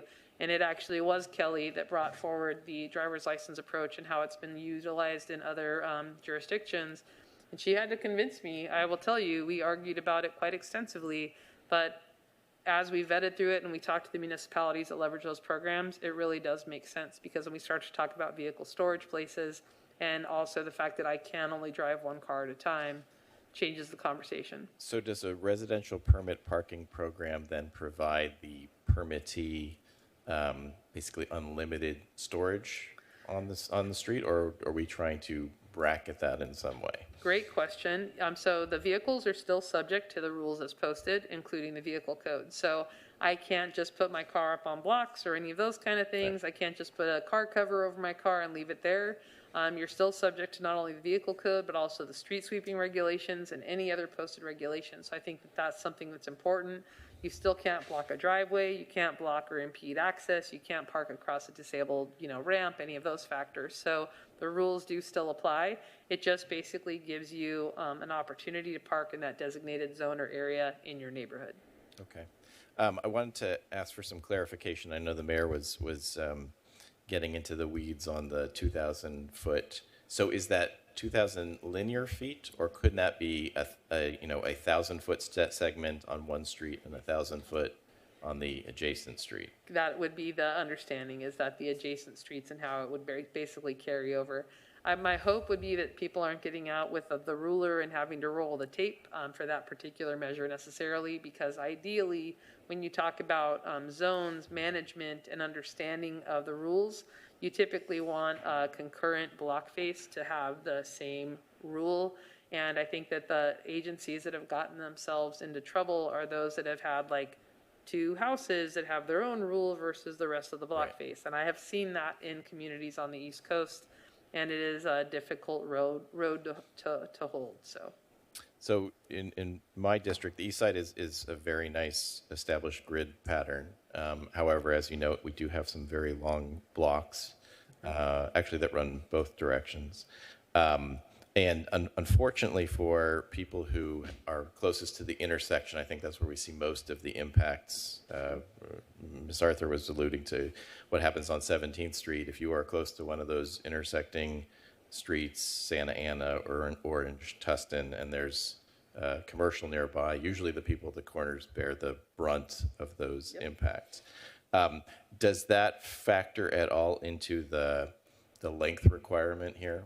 It can, and there's also, we've actually spoken to several residents about opportunities. We call them time limit permit exempt zones, and these are things that actually support those types of, I'll call it shared curb space locations, where you can still have posted time limits that help to support those areas that buttress up against the commercial zones. But then also having it be basically permit exempt. So like, for example, a 1 hour or 2 hour time limit that's posted, but there's also a permit exemption on those signs that allows so that the residents that live there can park on those block faces, but also still provide that customer access for people visiting those businesses within those designated time limits. That's a good way to solve for that. Okay, yeah, that may be an option. I do have a few other questions. So part of this is looking at essentially an amendment of our existing guidelines. And one thing I wanted to note, and for my colleagues and anybody watching at home, attachment 1 has our existing policy from 2016.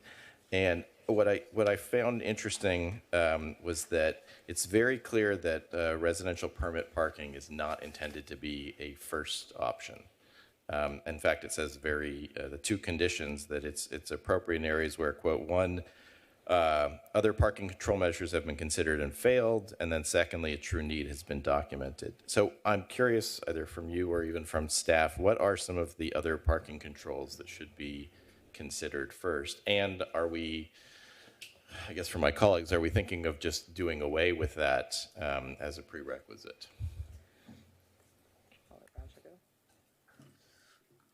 So, Mr. Mayor, Councilmember Harlan, we were looking at other controls, for example, whether to do a time limit parking, whether there can be restrictions based on no overnight parking, things like that. But what we have found out in many instances are that those didn't work well, and then we resort to permit parking. And the original intent of the permit parking was to protect against these external parking impacts, but over time they evolved into impacts with other multifamily also.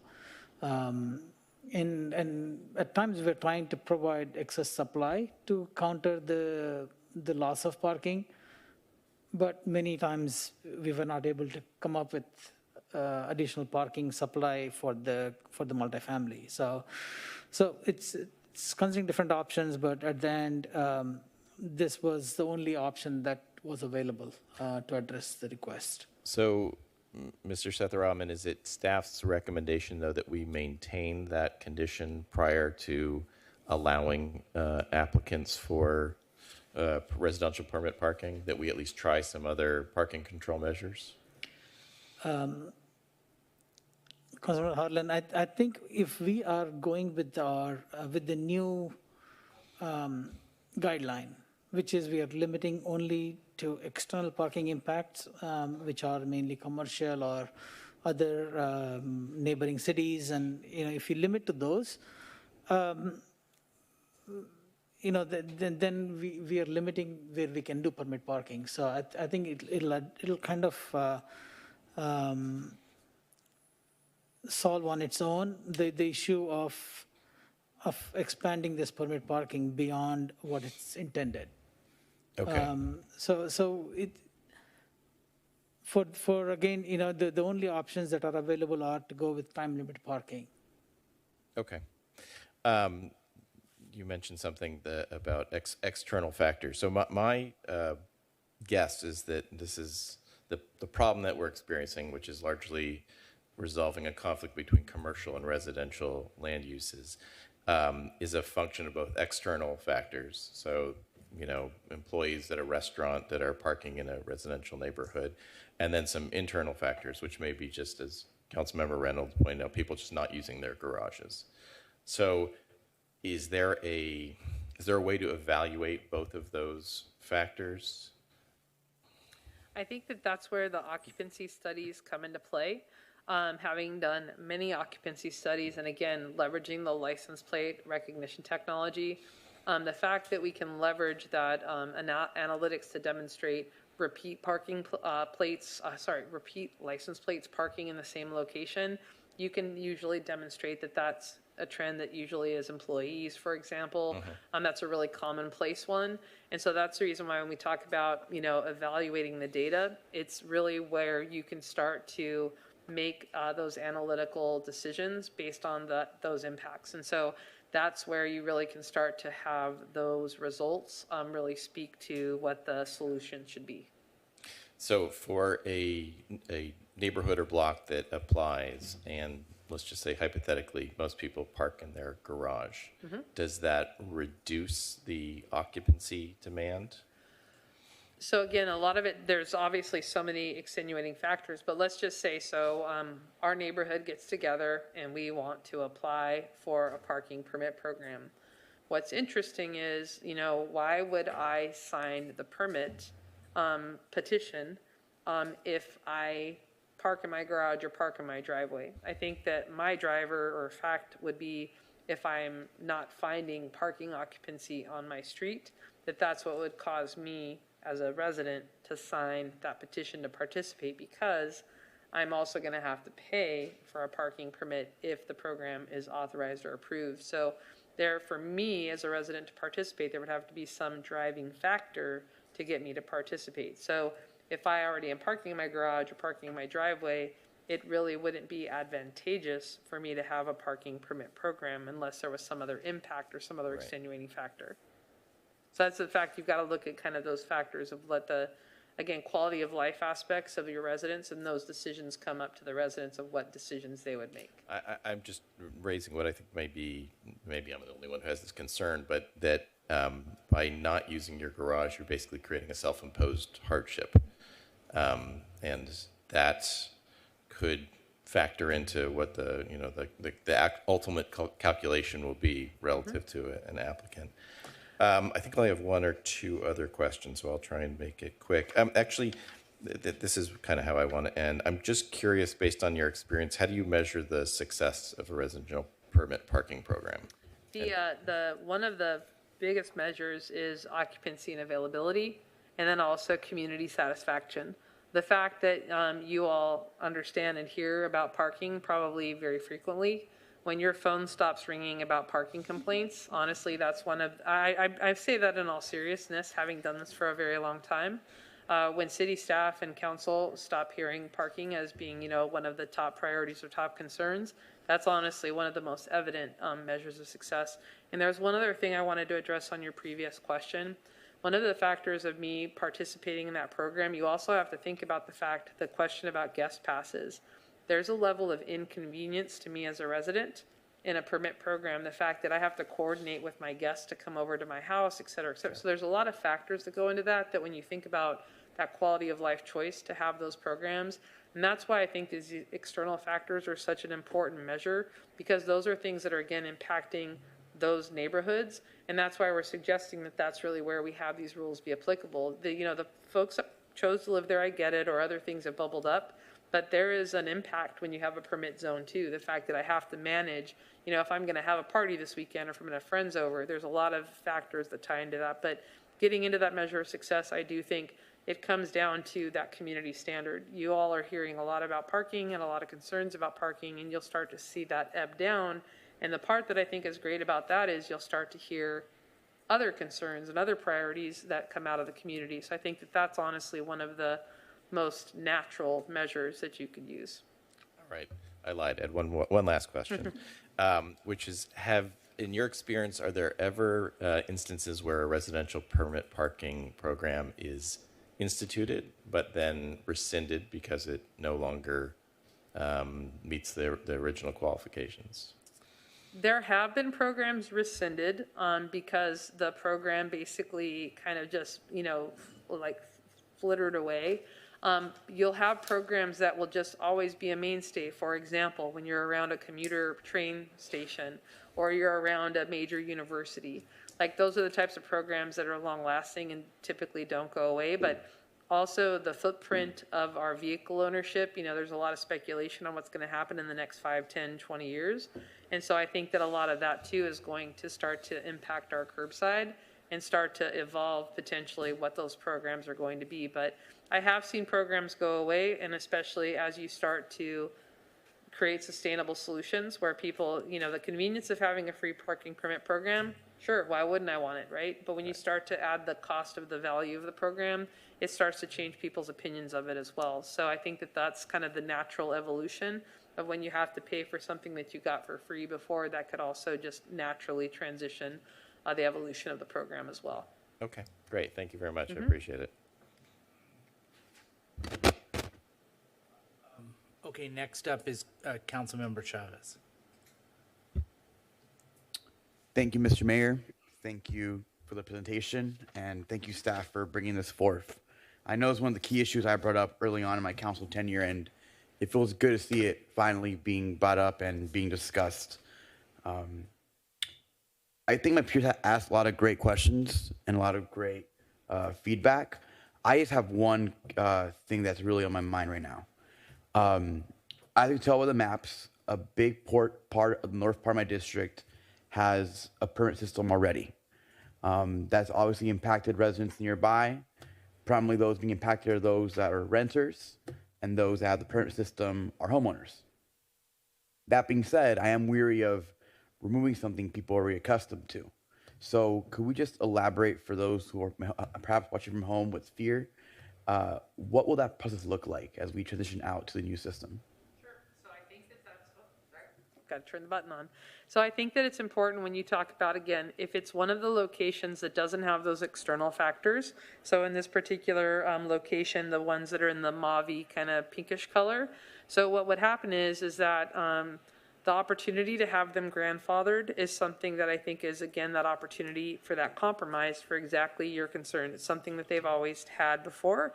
And so the opportunity to go through that, I'll call re-verification process, is something that, again, allows the community to determine whether or not they want to proceed with the program, especially under the updated criteria. I think it's important to recognize, too, the fact that in some cases, multifamily would be incorporated, maybe that have been excluded in the past, and that could change the precipice of what some community members may consider as an interest or not an interest. I think the one thing that's demonstrated by the data that was shared is that the locations that have permitted parking today have ample availability on those city streets. And the one thing that's important is that when you look at the locations that have the higher impact on the unpermitted locations, the opportunity to, I use the term level the playing field, it's because of that spread of the opportunity to basically kind of distribute that, utilization of the curb throughout the community. And so I think it'll become a community decision then again by area to determine whether or not to proceed. And I think that this was an important consideration by staff, was to be able to grandfather that in, because I'll be honest with you, our recommendation was to eliminate those programs and those locations and only maintain the external parking impacts. But because of exactly what you described, it's something that's been established, it's been there for a while, but by adding these additional guidelines, let the community members determine whether or not to continue with that program or not. Thank you. And I appreciate you mentioning the fact that this kind of is the compromise that we came up to. You know, I think we heard a lot during the meetings from members of the audience that they were concerned that there'd be big, huge impacts. I also look at it in terms of equity. I think that someone that lives across the street from a permit street also has some investment in that street because they're so close to it. And having this system where we're no longer just focusing only on R1 single-family homes is really fair and adequate. You know, my heart goes out to Darrell Street in my district, which because half the street is R1 and half is apartments, they never had the opportunity to have a permit system. And they have always felt a sense of injustice and always felt forgotten. And I think even if all that comes out of this is just a revamping of the system, making it more equitable and more fair, I think is appropriate and is a really big benefit down the line. That being said, a few things I want to comment on. I really do look forward to seeing staff's recommendation on that zone parking system we saw earlier with the zones for the neighborhoods. I think it's a good way for us to work with our neighboring churches and neighboring school district and neighboring schools to really build more community. And I think as we look forward with more walkable Costa Mesa, these are things that will actually help us promote that vision because there'll be more interaction with neighbors. There'll be more incentive to, maybe not have to move your car if you're parking somewhere far away. Maybe you'll walk somewhere or bike somewhere or skateboard somewhere. So I think, as said last week, this really is painting a better picture for Costa Mesa. And I'm really happy with what's been brought forward today. Thank you. Okay, Councilmember Harper. Yeah, thank you. Thanks for the presentation.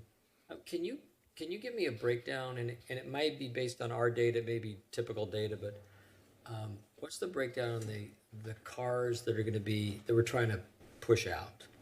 Did I say it the right way? And if it's a typical situation, that's fine. And then kind of where do they go? So it's a great question on where they're going to go, because I think that also brings in the aspect of the shared parking agreement and why that will become something that, again, I don't think will be ignored. So when we start to talk about the occupancy, forgive me, I was going to try to swing back in to some of these numbers. I'll look here on the weekends. So you can see that based on the occupancy data, we have the actual inventory of the number of parking spaces.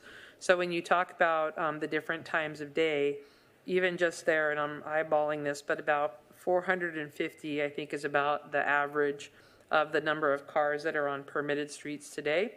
And then you can see the numbers, again, on the occupancy of the non-permitted streets. So I think when you talk about, again, that kind of distribution or spread of, there's currently about, and I'm very much estimating numbers here, about 10% of the vehicle population here that are on the permitted streets. And so I think when you start to talk about those impacts and how many cars that we're talking about, again, ballparking it for just this particular study zone. Kelly, do you recall the number? I think it was on one of the earlier slides. I just want to make sure where I'm going. Yeah. Right there. Thank you. I knew that we were there. So when we start to talk about, and again, for just the areas that were studied in districts 4 and 5, you can see how many parking spaces that we're actually talking about and the opportunities of leveraging basically the potential of how many of those districts would basically start to blend in to those permitted locations if they were not grandfathered in. But that opportunity of removing those permit policies on those streets, again, would just basically make it so that folks without a permit could park on those streets. And that's where, when we talk about the occupancy differentials, you can see that the occupancy being, in this particular case, average of 15% on the permitted streets, that there's plenty of space for people to park there where they're basically not allowed to park there today. Does that help? I hope that answered the question. Yeah, I don't think I asked my question very well. So there's the breakdown of how many are commercial impact, how many have an extra car, how many do I need to throw out the stuff in my garage, those kinds of, that's kind of like looking for that. Sure. I think that when you look at this specific, and I'm not sure if we have that specific number, I just want to look at my colleague here or potentially at city staff, and I just wanted to make sure. I don't know if we have that number at hand. Bear with me. Is that data from Costa Mesa or just typical data? No, Costa Mesa data. That's what I was looking to defer on. You asked the good one. Well, I don't know about that. Let me answer this way. So, Councilmember Harper, all the permits are going to be grandfathered in. So we're not pushing out anybody. So even the external and the ones that are currently that are due to other. Can you go back to that? But So Roger, all existing permits without the external factors and with external factors, everything will be eligible for renewal. Understood. But really my question is, you design a neighborhood and then there's no place to park. And so who's causing the problem? And is it because I don't park in my garage? Is it because I have my kids living with me and now they have a grandbaby, and which I would welcome, but don't have that. Who is it? Or is it the restaurant that got rid of or is now using their parking lot for dining, which has created another anxiety in my head? Do we know kind of the breakdown of what that looks like out of those 10 cars that we really want out of the neighborhood? Are they the uncle I can't get rid of? I don't know. Who is it? Do we know? So, Councilman Harper, as you can see from the picture here, majority of our city does not have a parking problem. Majority of our city. You see the streets that are in red, those are the ones that are permit parking streets. Okay. And sometimes the impact is caused by commercial or by fairgrounds. And that's only during certain times, but that's fairgrounds. But there are commercial properties that do cause impacts. Now, the ones that you see in that peachy color, those are caused by impacts from adjacent multifamily. It could be a multifamily that did not provide enough parking because our prior codes did not ask for that much parking, and they have a lot more residents with cars now, and they need places to park. So those are our own city residents parking on single-family neighborhoods causing that impact. And what we're trying to do is with this program, even out a little bit of that discrepancy that we have between residents and resident impact versus commercial and resident impact. We want to recognize the commercial impact and still say that they are eligible for parking. And for existing resident impact, what we want to say is we want to recognize that permit parking zones, but enable, everybody pays for parking for those streets. So hopefully by doing that, we won't continue spreading this impact and will limit the impacts to where we are right now.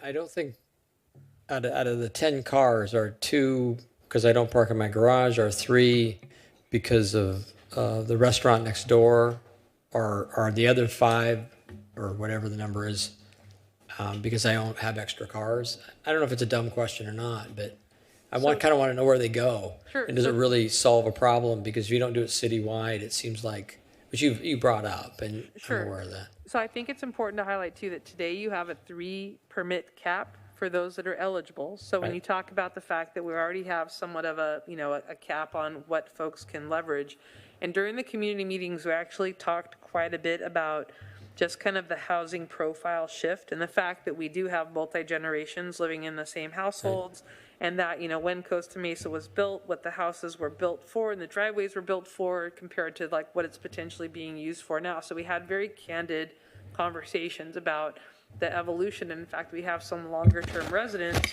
who we really kind of talked about the fact and the impacts and what they've noticed, how that, that change has taken place. So I think to your question, we don't have that answer because I think that that's again where the data is really going to prove this out. Is that, knowing that, we do have, folks that bring their commercial vehicles home from work and where they're storing them today and like those kind of factors that came up in the conversations, and they are going to need to go somewhere. I don't want to minimize that at all. And I think that that's, again, where the shared parking agreements are part of this solution in the bigger picture. And I do think that that's where some of those concepts will be accelerated based on demand. And I think that that's one of the factors that when we start to regulate, manage, and monitor, it's going to really demonstrate where there are gaps potentially or where there are more needs. And that will then tend to accelerate certain decisions that need to be made or different enhancements to the program that might need to be considered as well. Yeah, I'm seeing in my neighborhood, there's an in and out truck. Unfortunately, it's a maintenance truck. They don't have burgers there, but it's always about in and out in my neighborhood. But, he and I think this is true of a lot of businesses. They're trying to be more remote, and so the employee takes the car home, and I would hate to see him, not be able to park. Their garage is also full of junk, too. So I just want to share this with the fellow council member, and maybe it's either West Covina or Covina, and I did a project there once, and I think they had, I'm pretty sure they had a rule there, after 10 o'clock you couldn't park on the street. Is that, are you aware of that? Oh, there's many cities in Southern California that have that regulation. My brother lives in Walnut, and you can't park on street if you don't live there, so. And I know our rabbit's already out of the hat, but it was amazing how wonderful it was to drive down the street, and it almost cleaned up every other problem and avoided a lot of other complexities that we're facing. And I'm just sharing that. I don't have a solution. I'm sharing it. So I had one other question. The tiered pricing for the 3 permits, I'm not sure I understand what it changes or what it accomplishes. Is that fair? So dynamic pricing is really becoming a mainstay in the parking industry, where when you talk about prioritization and basically where you start to influence behaviors is typically through the wallet.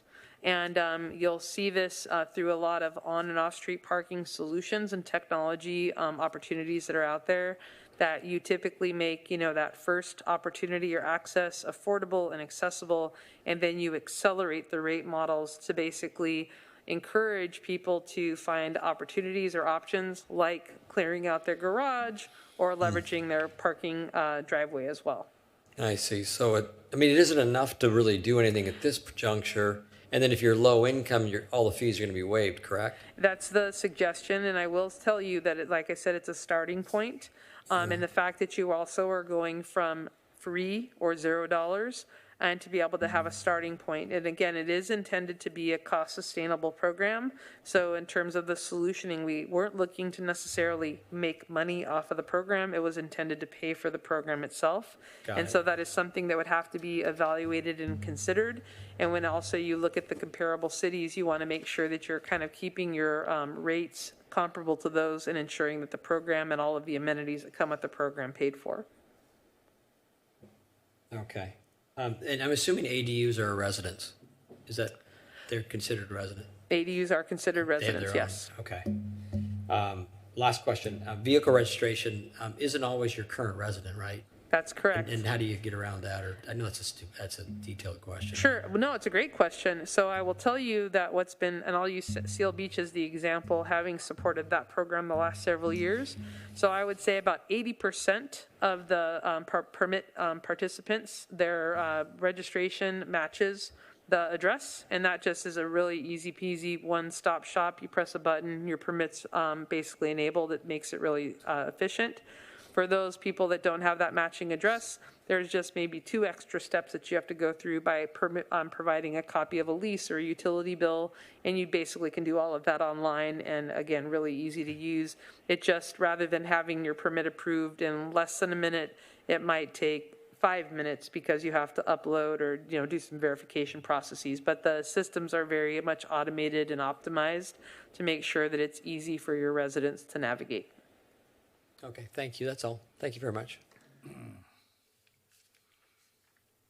All right, so I've got some questions. So I guess I'm trying to reconcile something here. First of all, couple things. So Mayor Pro Tem Mar asked this question. she asked, like, is there anything else other than the report and then the PowerPoint that you presented? Is there, and nothing was presented to us, so we're not missing anything. But did you prepare like some type of a, did you or are you going to prepare some type of like a narrative report with tabs and all that stuff? Have you prepared that? Yes, that's what you're going to see basically in Q1 of 2022. Okay. So that's where this study session was intended to inform us of any of your feedback or opinions so that we could go back and make any modifications or adaptations. And then the intention is to bring it forward basically in Q1. And forgive me, I hope I didn't overstep staff if there was anything to share. So yes, our intention is to come back in Q1. Okay, got it. Thank you. And then, okay, so before I forget, not necessarily for you, but for Miss Lee, who didn't think she was going to get called on. She's there. So at our last meeting, you may not watch all of our meetings, but at our last meeting, we were all here. We extended the temporary use permits for our businesses for another year through 2022. But we put like this little carve out in there where Miss Lee and her staff has the opportunity to go in, and if there's trouble in a particular area, they can address that, and I think even escalate to revoking the permit. So while we're dealing with this issue and getting this permit parking stuff going on, Miss Lee, what are you planning to do in terms of addressing those issues in kind of these hot spots, including, without limitation, Cabrillo, the 400 block of Cabrillo? And I just may have been prompted to ask you this question. Oh, here, hold on. Podium mic on. You got it. Thank you. Our department has been responding to a number of code enforcement complaints related to overspill, I would say, of commercial parking into adjacent residential neighborhoods. The way that we primarily respond and would continue to respond is to meet with the business owners and managers and really try to find out what particularly is causing the issue. What we found is that in some cases, those businesses have outdoor dining permits, but in most cases, they actually don't have outdoor dining permits related to COVID TUPs. It's actually just an increase in the customer base for the most part, and sometimes direction by management to those employees, business employees, to park in the neighborhoods to make space for customer parking. So that's been our observation. Our approach has been to work with those businesses in implementing some good neighbor practices. There's nothing illegal necessarily about customers parking on public street parking, but it's certainly not the best approach from a neighbor perspective. So that's been our approach. We do have the option, as you mentioned, of revoking a TUP or following up on conditions of approval or something else of that nature, but we try to use the good neighbor approach first. But since it's not illegal, as you point out, for the employees or the customers to park on the street, would it be difficult to establish a predicate to revoke a temporary use permit on that basis? I think that would be an option when we have a situation where, for example, a majority of the business parking was covered by outdoor dining. I think in that case, we would want to modify the TUP to make that, to improve that situation. But in terms of outright revoking a TUP that wasn't covering parking, I think that would be something we'd look into a little more and try to use best good neighbor practices instead. Okay. Thank you very much. Thank you. So I just in terms of like the big picture reconciliation here, we have on page 3 a list of principles. They're at the very bottom. There's 3 principles. One of them is the first one, probably in order of importance. It's maybe not, but it's an important one for sure. Equitable access. To develop equitable programs that appropriately balance the parking needs of all residents, businesses, and visitors. Residents, businesses, and visitors, while enabling on-street parking to supply and serve the community fairly and enhance access for all presumably referring back to residents, businesses, and visitors, okay? So as I understand it, though, but then we move like to the next page, and we start talking about external parking demand generators, right? And that to me sounds like, a bad thing, external parking demand generators. And something is external, and they're taking parking out of this place. And so then the people that can address that are the residents, okay? So now we've effectively, and I'm not saying that's wrong, but it seems like that's what we're doing here. We're saying, okay, now residents are now primary. And residents, if they go through this process, can block the external parking generators, which are the businesses and the visitors that we're trying to equitably address in the previous page. And by the same token, and as you pointed out, which is true, as I understand your recommendation, the businesses don't have the right to apply for their own permits. Only the residents can apply for the permits. And in order to get the permits program, you'd have to establish a 70% threshold of use. But then what your studies show is in areas where we currently have permit parking, the utilization is somewhere around 15 to 25%, right?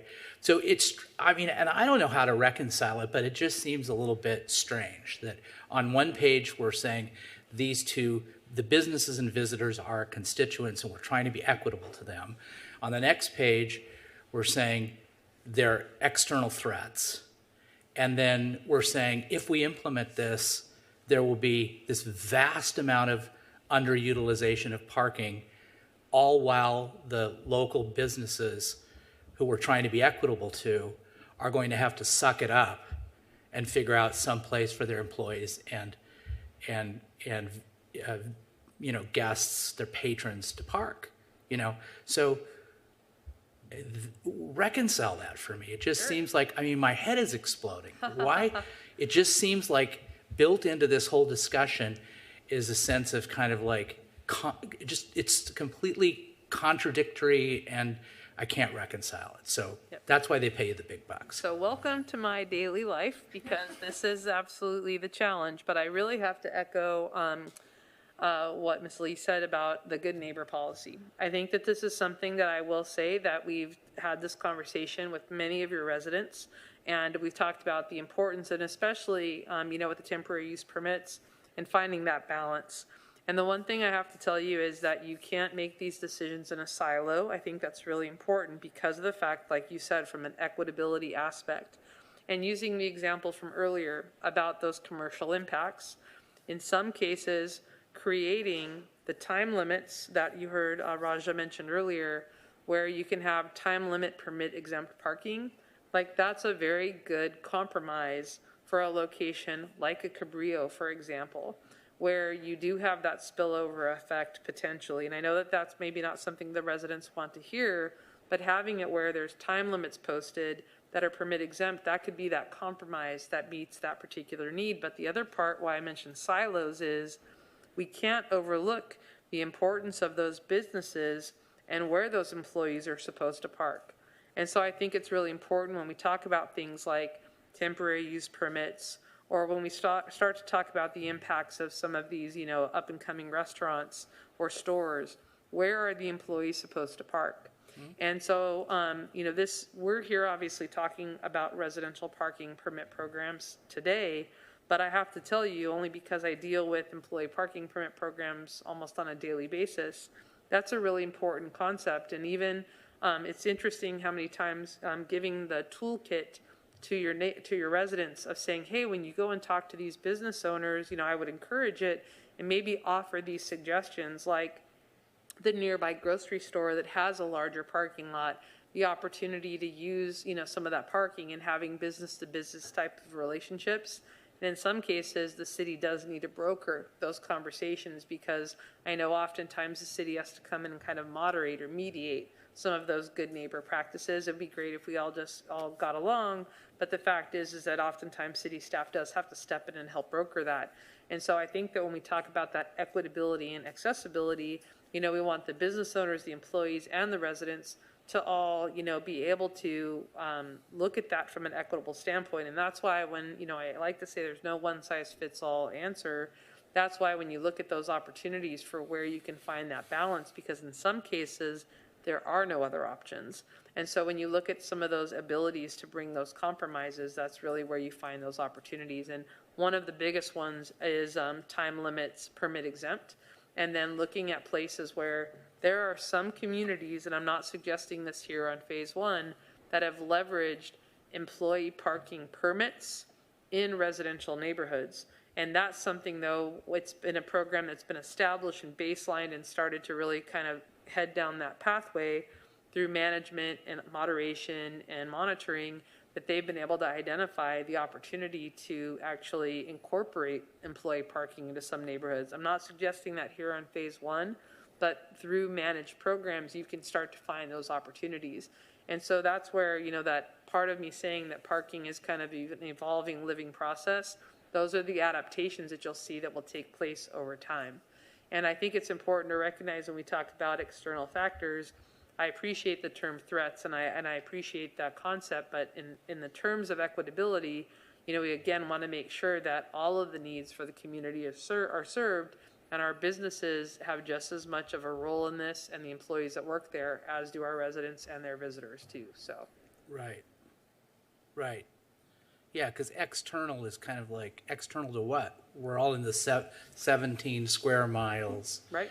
Other than people from Newport Beach, which could park, they The could park surrounding over cities there. Yeah, exactly. Right. So, but I think that that's the factor is, again, to be a resident that lives in those neighborhoods, and again, having heard those pleas, we know that we need to do something to ensure that they still have a place to park too, Yeah.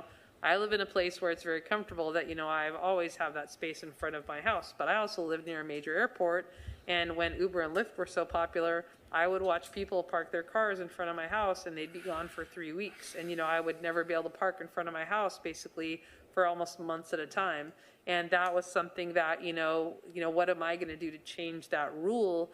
And, the one thing that happened is the pandemic, people stopped using rideshare, so people stopped doing that, but those are things that, different things pop up in different neighborhoods, and that's where, as technology evolves, different things bubble up. But I do think that equitability aspect of how we consider those adaptations, and especially with the temporary use permits, looking at those compromises of where people are supposed to park that would patronize those businesses that are otherwise utilizing the parking for, their services, those are cognizant decisions that we have to be, really aware of and need to make considerations of. And I've had this conversation with several of your residents about time limit permit exempt locations, because I do think that there are locations in your community that necessitate those types of solutions. It still provides them the access, but also helps support the surrounding needs. Well, we have all these little tributaries, for example, off of, I was just there at Virginia Place today, right off of Newport Boulevard, and I parked in, I guess it was a residential zone. I went to the Hola Adios Coffee, little place there. They have 8 parking places. I asked because I knew I was going to come here, and I parked in the residential zone. But that's a mom and pop coffee place, and they rely on being able to park in what would be I guess an R2 zone. And if they didn't have that, that would cut into their business, and we're all kind of in this together, which leads to my point. So my next point, which it seems to me like the scope of your work pertained to residential permit parking, right? I picked up at least on that, right? I'm quick. But I was a little disappointed, and I'm directing this to staff, management, that we did, but we may have this may be coming, okay? And I don't know, this is why I'm asking, is we have a lot of parking impacts in commercial, let's set aside residential for a second, in commercial zones. We have the problem over by Hennessy's side street cafe. We've got it down 17th Street. No one can find a place to park in Sobeka. We hear this all the time. And it was my expectation that when we talked about doing like a holistic citywide parking study, that it was going to be residential and commercial. Is the commercial study going to come at some point in time next year, or has that not been commissioned? Mr. Mayor, a commercial study is not commissioned. We did do a small study by Sobeka to look at what can be done. And I know in those areas, at least for the employees, I know some of the Sobeka, they provide shuttle operations from a nearby office. They let employees park there, and then they shuttle them to the business. So they try to limit the employee impact on adjacent residential streets. And other things like they promote, they have valet parking, or they have incentives for encourage employees to do bike and walk to their establishments. So the commercial impacts are different in different places, and by side street, what we did is that permit parking. We have permit parking around 18th Street and Anaheim, and we said that's effective only at night, for example. So in the daytime we can park without a permit, but at night you need permit. So that's how we kind of addressed that area.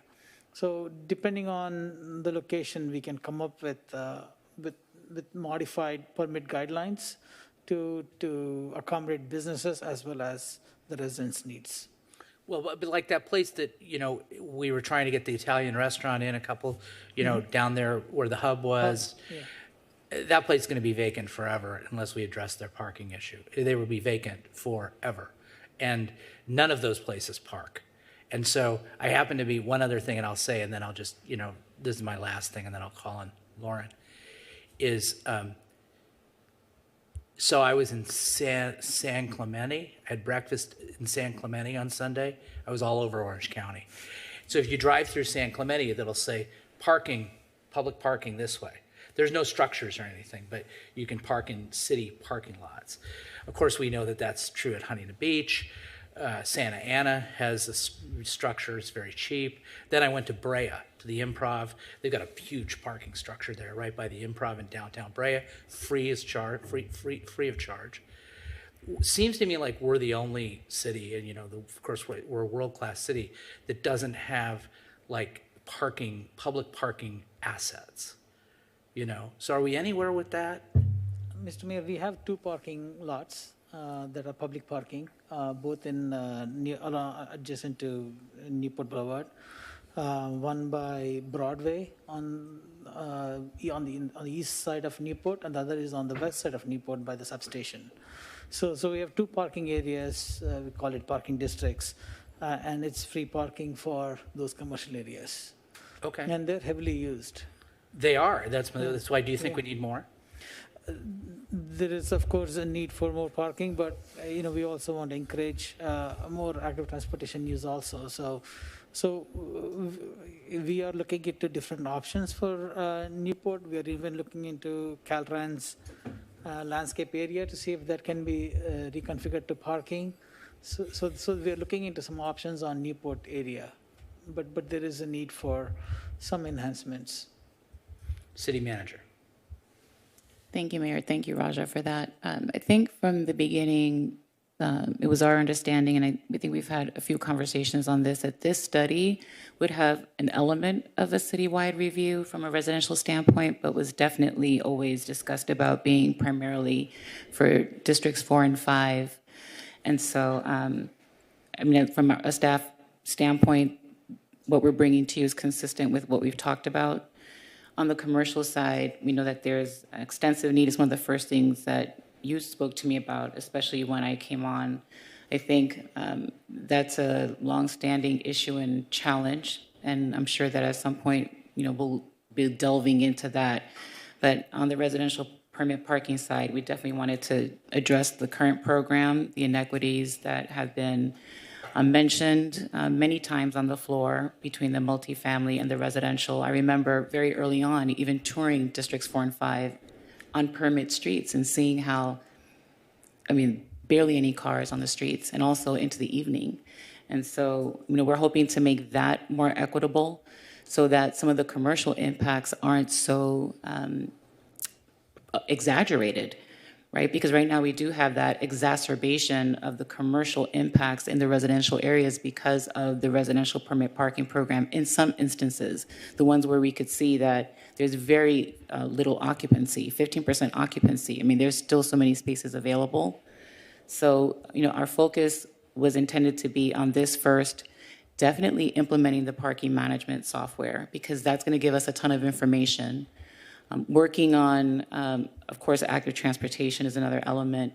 What we're doing on Randolph will help significantly. We did do that smaller study as well, and we can do some, smaller studies as we move forward, and then take a large look at what other assets we can either acquire or expand upon for additional resources and assets. But this study was always intended to be basically what you're seeing this evening from everything that I can recall. Okay. Council Member Gameros. You got to ask again. I did something. Can you ask again? No, you got to push the button. There you go. Got it. Thank you, Mr. Mayor. Thank you for the presentation. Let me get back to my map here. So looking at the current permit zones map, I'd like to draw your attention to Baker and Fairview, between College and Fairview there on Baker. The area that you have highlighted, which is the existing permits without external factors area, I don't know if you have the ability to zoom in so you can see it a little closer. When I zoom in here, you have an area highlighted that is south of Baker between Fairview and College. You have that, those radial streets that are kind of conically shaped. And then down there, the area that you highlighted, there's an apartment complex there, and that is exactly what factored in on this portion of this neighborhood needing permitted streets. So my question for you is, would the apartment complex, based on how this is highlighted, maybe it's a rough highlight area, but being that it's been incorporated into the envelope of the permit area, would those residents be able to apply for permits and then park on those streets? Because those residents in the apartment complex were the ones who actually impacted the parking problem to begin with. So maybe that's a staff question. I'm not sure who to direct it to. And like I said, maybe this is just kind of a rough highlight, but you definitely covered the apartment complex that's affecting the parking situation there. Go ahead, Kelly. Yeah, I just wanted to clarify the map a little bit. So the highlighted area is just to indicate what the factors were. It doesn't necessarily mean that the entire highlighted area would be eligible for permits. The only people eligible for permits are those that live on that particular street that has the permit zone implemented. With the red lines. With the red lines, correct. Okay. And then my next question is, let's say you have a birthday party or a funeral or a wedding or whatever. Would you be able to utilize 15 parking, like say 2 times a year you can have mass people arrive? Would that be built into the program if you need to participate in this parking program? Sure. So those are basically defined business rules, and most programs, just like guest passes, typically have what we call a special event policy, and those are typically dictated by the city and usually based on size or frequency, and in some cases there could be a cost. I will tell you that some programs have leveraged this depending on the size of the event to also dictate other potential public safety requirements, or even in some cases valet parking depending upon the impacts. Like if you're going to bring 100 cars to an impacted neighborhood, those are factors that would be cognizant or considered. But typically special events like those types of celebrations are typically anticipated and built into programs like this as well. Great. Thank you very much. Of course. That's all I have. Thank you. Councilmember Gamros, could I just add to the first part of your question that you had regarding the multifamily around the streets that are in red in the orange area? Okay. That with the new rules, multifamily would be eligible to purchase the permits, but up to 3 per unit, and then also only 1 per eligible driver. So multifamily would be eligible if those streets wanted to continue forward. Okay. Okay, thank you. Councilmember Reynolds. Hi, thanks. So how about you go first, as you can think of a couple more questions. So we've been staring at this map, and I realize that these lines highlighted in red, make us think that, oh, these are parking constrained areas. These are not parking constrained areas necessarily. These are areas that received permit parking, right? So may or may not reflect areas that actually have parking issues. And it doesn't include areas that are not R1, right? So they were not previously eligible for permit parking, but may have real parking constraints, right? So Correct. I that sort of clicked with me partway through, and I had a couple more follow-up questions. Thinking about some of the areas that we know do have parking constraints, and maybe we can go back to that map you had that actually showed the data on that in districts 4 and 5. One of these? Yeah. So I just had a couple sort of follow-up questions, and I'm sorry, can we actually go back to the map that you were at before? Okay. So the green areas on the map that we had before that sort of showed those external threats, those are just areas that you've determined have some kind of external challenge for existing permit parking zones, right? Okay, so an area that would under these recommendations now be eligible for parking permits because it's an R2 zone, for example, that has external threats. How do you evaluate those external threats? So I'd love to use the term external factors. Factors, sorry, someone said threats. Just nomenclature. Okay, We actually, city staff and the team, we worked really closely together to be able to identify so that we would be able to clearly identify the locations that have existing permit parking locations first and foremost, and then the areas that, again, had those factors like perimeter city location, commercial impacts, or the fairgrounds, for example. So that was the opportunity of leveraging the 2 color tiers so that we could identify, again, the quantities basically impacted so that we could start to have that concept discussed. Okay, so this map does not show areas where there may be external factors. Correct.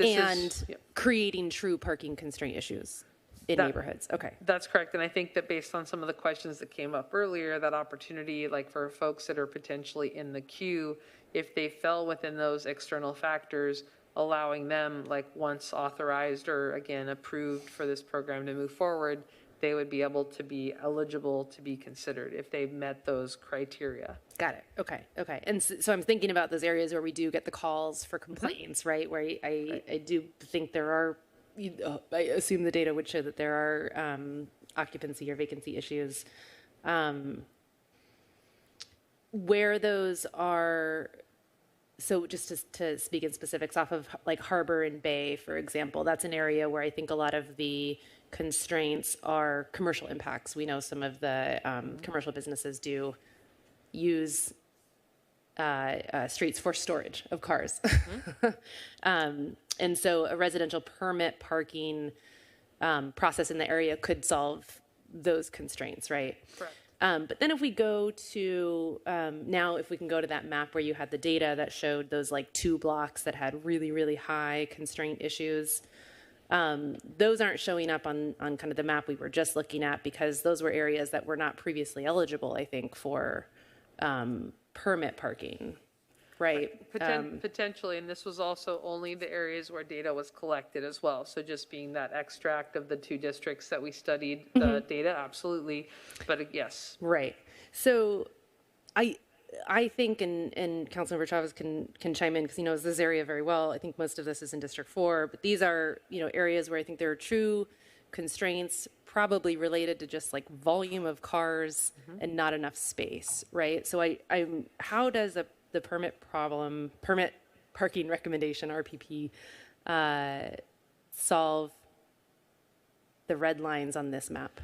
Yeah, so that's a really great question. And I think that the color context is a really opportune time to look at when you see red surrounded by green.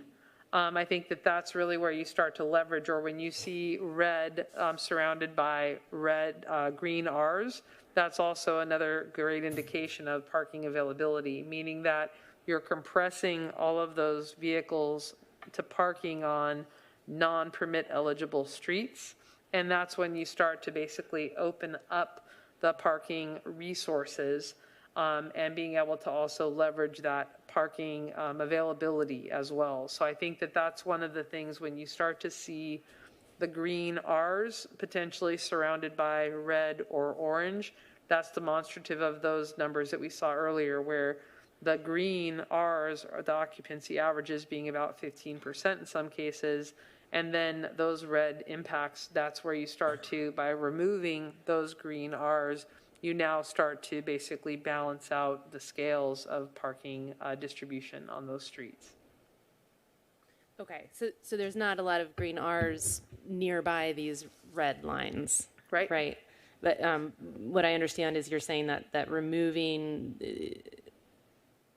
what would probably happen, we don't have the overlay here. It'd be really interesting to see sort of this overlaid with the last figure that you were sharing with us, kind of what you, it's not clear to me that the current recommendations sort of alleviate this issue. And if they do, those Rs are several blocks away from those red lines, right? Sure. And I think one of the things we said we were trying to do is not put people in a situation where they're walking 4 blocks from their car to their home at night.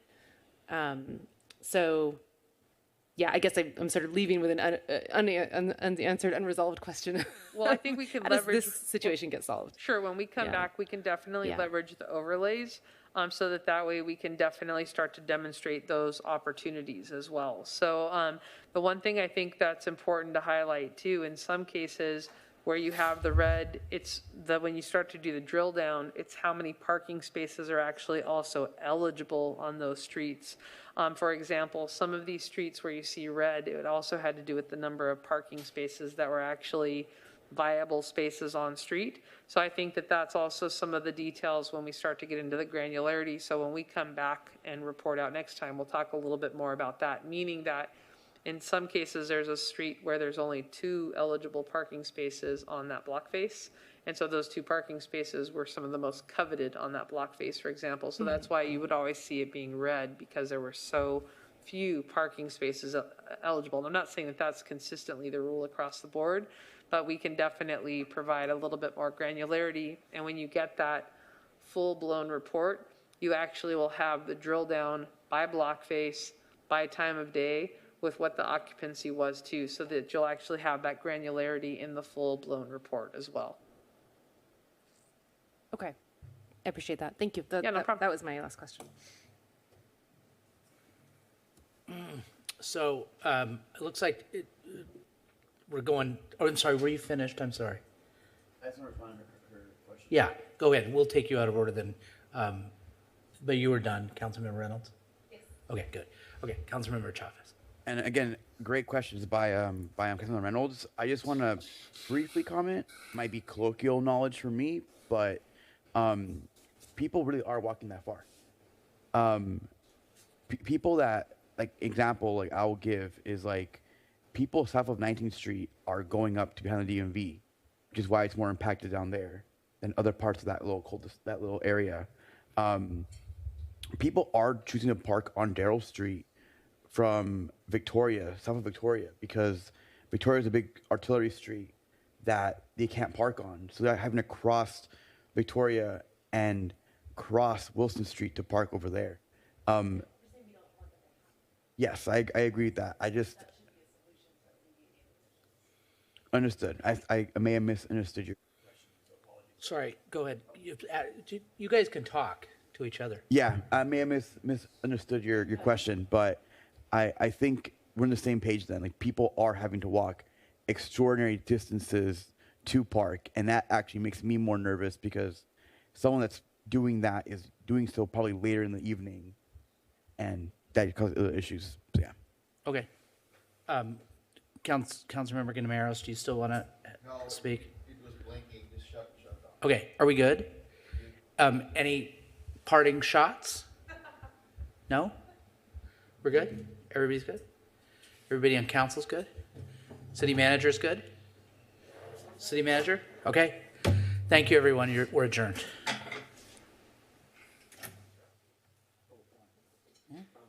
It's okay if tomorrow morning I send a group text with you.